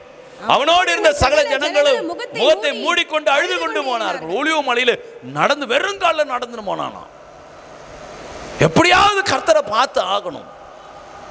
போங்க, நெருங்குங்க. நீங்க விலகி இன்னும் கொஞ்சம் ஓடாதீங்க. அவர் இரக்கமுள்ள தேவன். நாம தான் நெருங்கணுங்க. தாவீது வெறுங்காலில் நெருங்கி போறான். பாவத்தை மன்னிச்சாரு, அரவணைத்து கொண்டாரு. நம்மையும் அரவணைத்துக் கொள்வார், உங்களையும் அரவணைத்துக் கொள்வார், உங்களுடைய பாவத்தை மன்னிப்பார். அதான் எரேமியா தீர்க்கதரிசி சொல்கிறார். எரேமியா 31வது அதிகாரத்தை எடுத்துக்கொள்ளலாம். அதிலே 16வது வசனத்தை வாசிக்கும் சொல்ல, நீ அழாதபடிக்கு உன் சத்தத்தை அடக்கி, நீ கண்ணீர் விடாதபடிக்கு உன் கண்களை காத்துக்கொள் என்று கர்த்தர் சொல்லுகிறார். உன் கிரியைகளுக்கு பலன் உண்டு. உன் கிரியைக்கு பலன், அழைய நிறுத்து போதும், கர்த்தர் கிரியைக்கு பலனை கொடுத்துருவார். போங்க, தேவ சமூகத்தில் நெருங்குங்க, கிரியைக்கு பலன் உண்டு. கர்த்தர் உங்களோடு தான் இருக்கிறார். உங்களை விட்டு விலகிட்டாருன்னு நினைச்சு அப்படி சோர்ந்து போகாதீங்க. கர்த்தர் என் பட்சத்தில் இருக்கிறார், அவர் என்னோடு இருக்கிறார். அவர் உருக்கமான இரக்கமுள்ள ஆண்டவர். அவர் என் தேவன், அவர் என் தேவன். அவர் என்னோடு தான் இருக்கிறார், அவர் என்னோடு இருக்கிறார். என் கிரியைகளுக்கு பலன் உண்டு, பலன் இருக்குதுங்க. என் கிரியைக்கு அவர் பலன் கொடுப்பார். நிச்சயமாக அதற்குரிய பலனை எனக்கு கொடுப்பார். அதுதான் சங்கீதக்காரன் சொல்வார். 126வது சங்கீதங்களின் புஸ்தகம் 6வது வசனத்தில் அவர் சொல்கிறார், அள்ளி தூவும் விதைக்கிறவன் அழுது கொண்டு போகிறான், ஆனாலும் அறுத்த அரிகளை சுமக்கிறவனோ கம்பீரத்தோட திரும்பி வருவானா. அழுது பாருங்க, தேவ சமூகத்தில் கண்ணீர் விட்டு பாருங்க, சினம் கடந்து போக மட்டும் தேவனிடத்தில் உட்கார் பாருங்க, கம்பீரத்தோடு திரும்பி வருங்க. அதே பலன் ஆதியில் இருக்கிறது பாருங்க, அன்பு. அந்த ஆதியில் நீங்கள் தேவனிடத்தில் உட்காந்து பாருங்க, அதை நீங்கள் பெற முடியும். துவக்கத்தில் கர்த்தரிடத்தில் ஜெபிச்ச காரியம் திருப்பி பெற முடியும். கர்த்தரிடத்தில் நான் முட்டி போட்டால் போதும், இந்த சினம் கடந்து போக வரைக்கும் முட்டி போட்டால் போதும். சிம்சோன் கூப்பிட்ட உடனே வந்தார் தேவனு, தாவீதை கூப்பிட்ட உடனே ஓடி வந்தார் தேவனு இல்லையா? இஸ்ரவேல் ஜனங்களை கூப்பிட்ட உடனே ஓடி வந்தார். கோவத்தை வச்சுன்னு இல்லையே, யோசேப்பு கோவத்தை வச்சுன்னு இல்லை, அண்ணால் கோவத்தை வச்சுன்னு இல்லை. நீங்களும் நான் மட்டும் என் கோவத்தை வச்சுனுக்கணும். நீங்கள் நான் மட்டும் என் காரணங்களை சொல்லி கர்த்தரை விட்டு தூர போகணும். எங்கேயும் தூரம் போகாதீங்க, கிட்ட போங்க. ஆண்டவரிடத்தில் நெருங்குங்க, ஆண்டவரிடத்தில் கிட்டி ஓடுங்க. அதுதான் சங்கீதக்காரன் அழகாய் சொல்கிறார். 43வது சங்கீதங்களின் புஸ்தகம் 5வது வசனம் சொல்லுங்க, என் ஆத்துமாவே ஏன் கலங்குகிறாய், ஏன் எனக்குள் தேங்குகிறாய், தேவனை நோக்கி காத்திரு, என் முகத்திற்கு ரட்சிப்பும், உன் முகத்துக்கு ரட்சிப்பும், தேவனமாய் இருக்கிறவரை நான் என் தேவனமாய் இருக்கிறவரை நான் இன்னும் துதிப்பேன். என் முகத்துக்கு ரட்சிப்பை கொடுக்கிறவர். ஏன் சோர்ந்து போய் உக்காஞ்சின்னு இருக்கிற? ஏன் சோர்ந்து போய் உக்காஞ்சின்னு இருக்கிற? இன்னும் தேவனிடத்தில் நெருங்கு. அதான் சங்கீதக்காரன் சொல்கிறான், இன்னும் போ, கிட்ட போ, தேவனிடத்தில் கிட்டிச்சேர். அதான் ஏசியா தீர்க்கதரிசியும் அதே தான் சொல்கிறார். ஏசியா 43வது அதிகாரம் 5வது வசனம் இருக்கிறாரு, பயப்படாதே, நான் உன்னுடனே இருக்கிறேன், நான் உன் சந்ததியை கிழக்கிலிருந்து வர பண்ணி உன்னை மேற்கிலிருந்து கூட்டி சேர்ப்பேன், நீ பயப்படாதே, நான் உன்னோடு தான் இருக்கிறேன், உன்னை விட்டு விலகல, உன்னோடு தான் இருக்கிறார்.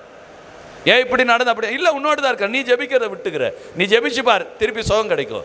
நீ ஜெபிச்சு பார், அற்புதம் நடக்கும். திருப்பி ஜெபிச்சு பார், அடையாளங்களை உன்னுடைய வாழ்க்கையிலும் செய்வார். நாம தான் எதனா காரணம் சொல்லி எல்லாத்தையும் நிறுத்துறோம். இன்னும் அதிகமாக்கி பாருங்க. ஆண்டவர் மீண்டும் அவர் ஏதோ ஒரு தவறு நடக்குது, அதனால தான் விலகி இருக்கிறேன். விலகியதை போல தெரியுது, விலகில் ஆண்டவர் என்னோடு தான் இருக்கிறார். அதான் ஏசியா தீர்க்கதரிசி சொல்கிறார். ஏசியா 60வது அதிகாரம் 10வது வசனம் சொல்கிறாரு, அந்நியரின் புத்திரர் உன்னுடைய மதில்களை கட்டி அவருடைய ராஜாக்கள் உன்னை சேவிப்பார்கள். என் கடுங்கோபத்தினால் உன்னை அடித்தேன், ஆனாலும் என்னுடைய கிருபையினாலே உனக்கு இறங்குவேன். அவர் அடித்தார், ஆனாலும் கிருபையினாலே என்ன செய்கிறாரு? இறங்குகிறார். அவர் இறங்குனால என்ன ஆச்சு? ராஜாக்கள் உன்னை சேவிக்கிற வாழ்வாய் மாறிடுச்சு இல்லையா? ஆசீர்வாதம் ராஜாக்கள் உன்னை சேவிக்கக்கூடிய ஆசீர்வாதமாய் மாறுகிறது. அவர் அடித்தது உண்மைதான், அவர் கோபம் உண்மைதான். அந்த கோபம் எவ்வளோ நேரம்? ஒரு நிமிடம் தான். ஒரு தகப்பனுடைய கோபத்தை போல, ஒரு தாயுடைய கோபத்தை போல, ஒரு ஆசிரியருடைய கோபம், அவ்வளோதான், ஒரு நிமிடம் தான். ரொம்ப எப்பவுமே கோபம் கொண்டிறார். கோபத்தை வச்சிருக்கிறது ஆண்டவர் இல்லை, அவர் உருக்கமான இரக்கங்களினாலே உன் வாழ்வை முடிசூட்டுகிற ஆண்டவர், உன்னை ஆசீர்வதிக்கிற ஆண்டவர். நாம தான் நினைக்கிறோம், ஆண்டவர் விட்டு நான் விலகி போயிட்டேன், ஆண்டவர் என் கூடவே இல்லை அப்படிலாம் நாம் நினைக்கிறோம். ஆண்டவர் உங்களோடு தான் இருக்கிறார். அல்லேலூயா, உங்களோடு தான் இருக்கிறார், உங்களை வழி நடத்துகிறார், எப்பொழுதும் என் கூட தான் இருக்கிறார். நீ நடக்கும்போது, படுக்கும் பொழுது அதை கவனித்துப்பார், உன்னோடு தான் இருக்கிறார். அப்படி இல்லாத மாதிரி இருக்குது அப்படின்னாலே நீ புரிஞ்சு கொள்ளலாம், ஏதோ ஒரு தப்பு இருக்குது. ஒப்புரவாகு, சினம் கடந்து போக மட்டும் ஒரு ஜெபம் பண்ணு. ஒரு சிம்சோனை போல ஜெபிக்க ஆரம்பி, தாவீதை போல, கெட்டகுமாரனை போல ஜெபிக்க ஆரம்பி. அண்ணால போய் யாரையும் கவனிக்காத உன் உள்ளத்தை உடைச்சு பாரு, கர்த்தர் மீண்டுமாய் உன்னை பலப்படுத்திடுவார். மீண்டுமாய் ஆண்டவர் என் பட்சத்திலே வந்துடுவார். ஆண்டவர் என்னோடு இருக்கிறார்னா அதை விட வேற ஆசீர்வாதமே வேண்டாம். ஆண்டவர் நம்மோடு இருப்பார், ஆண்டவர் நம்மோடு இருப்பார். கிருபையினாலே இறங்குனார் இல்லையா? கிருபையினாலே இறங்குவார்.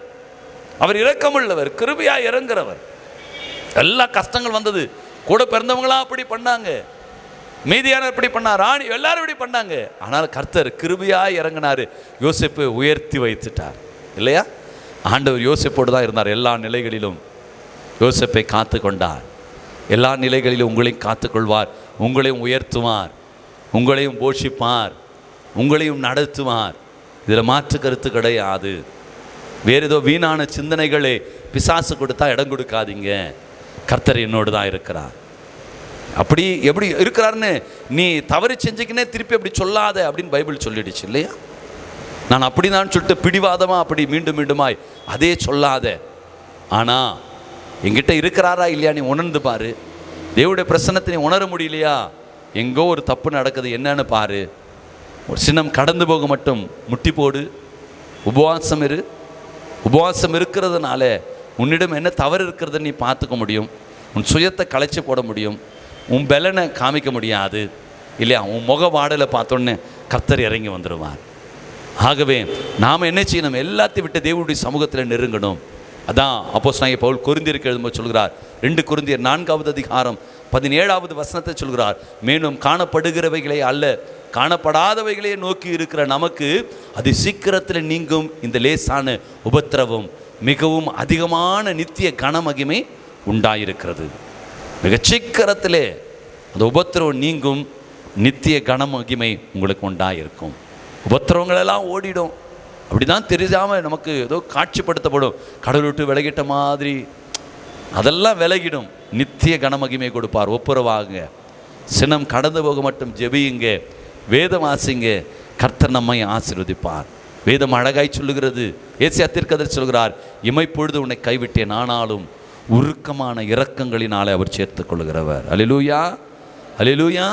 என்னை சேர்த்துக் கொள்கிற ஆண்டவர் என்னை விட்டு விலகிறவர் அல்ல, எப்பொழுதும் அவர் கூடவே இருக்கிறார். அவர் கோபம் கொண்டிருக்கிறார். இந்த கோபம் நொடி பொழுது மட்டும்தான், எப்பவுமே கோபமாக காட்ட மாட்டார். அவர் அன்பை காண்பிக்கிற ஆண்டவர், சமாதானத்தின் தேவன். அவர் நம்மோடு தான் இருக்கிறார். ஆமென், அல்லேலூயா.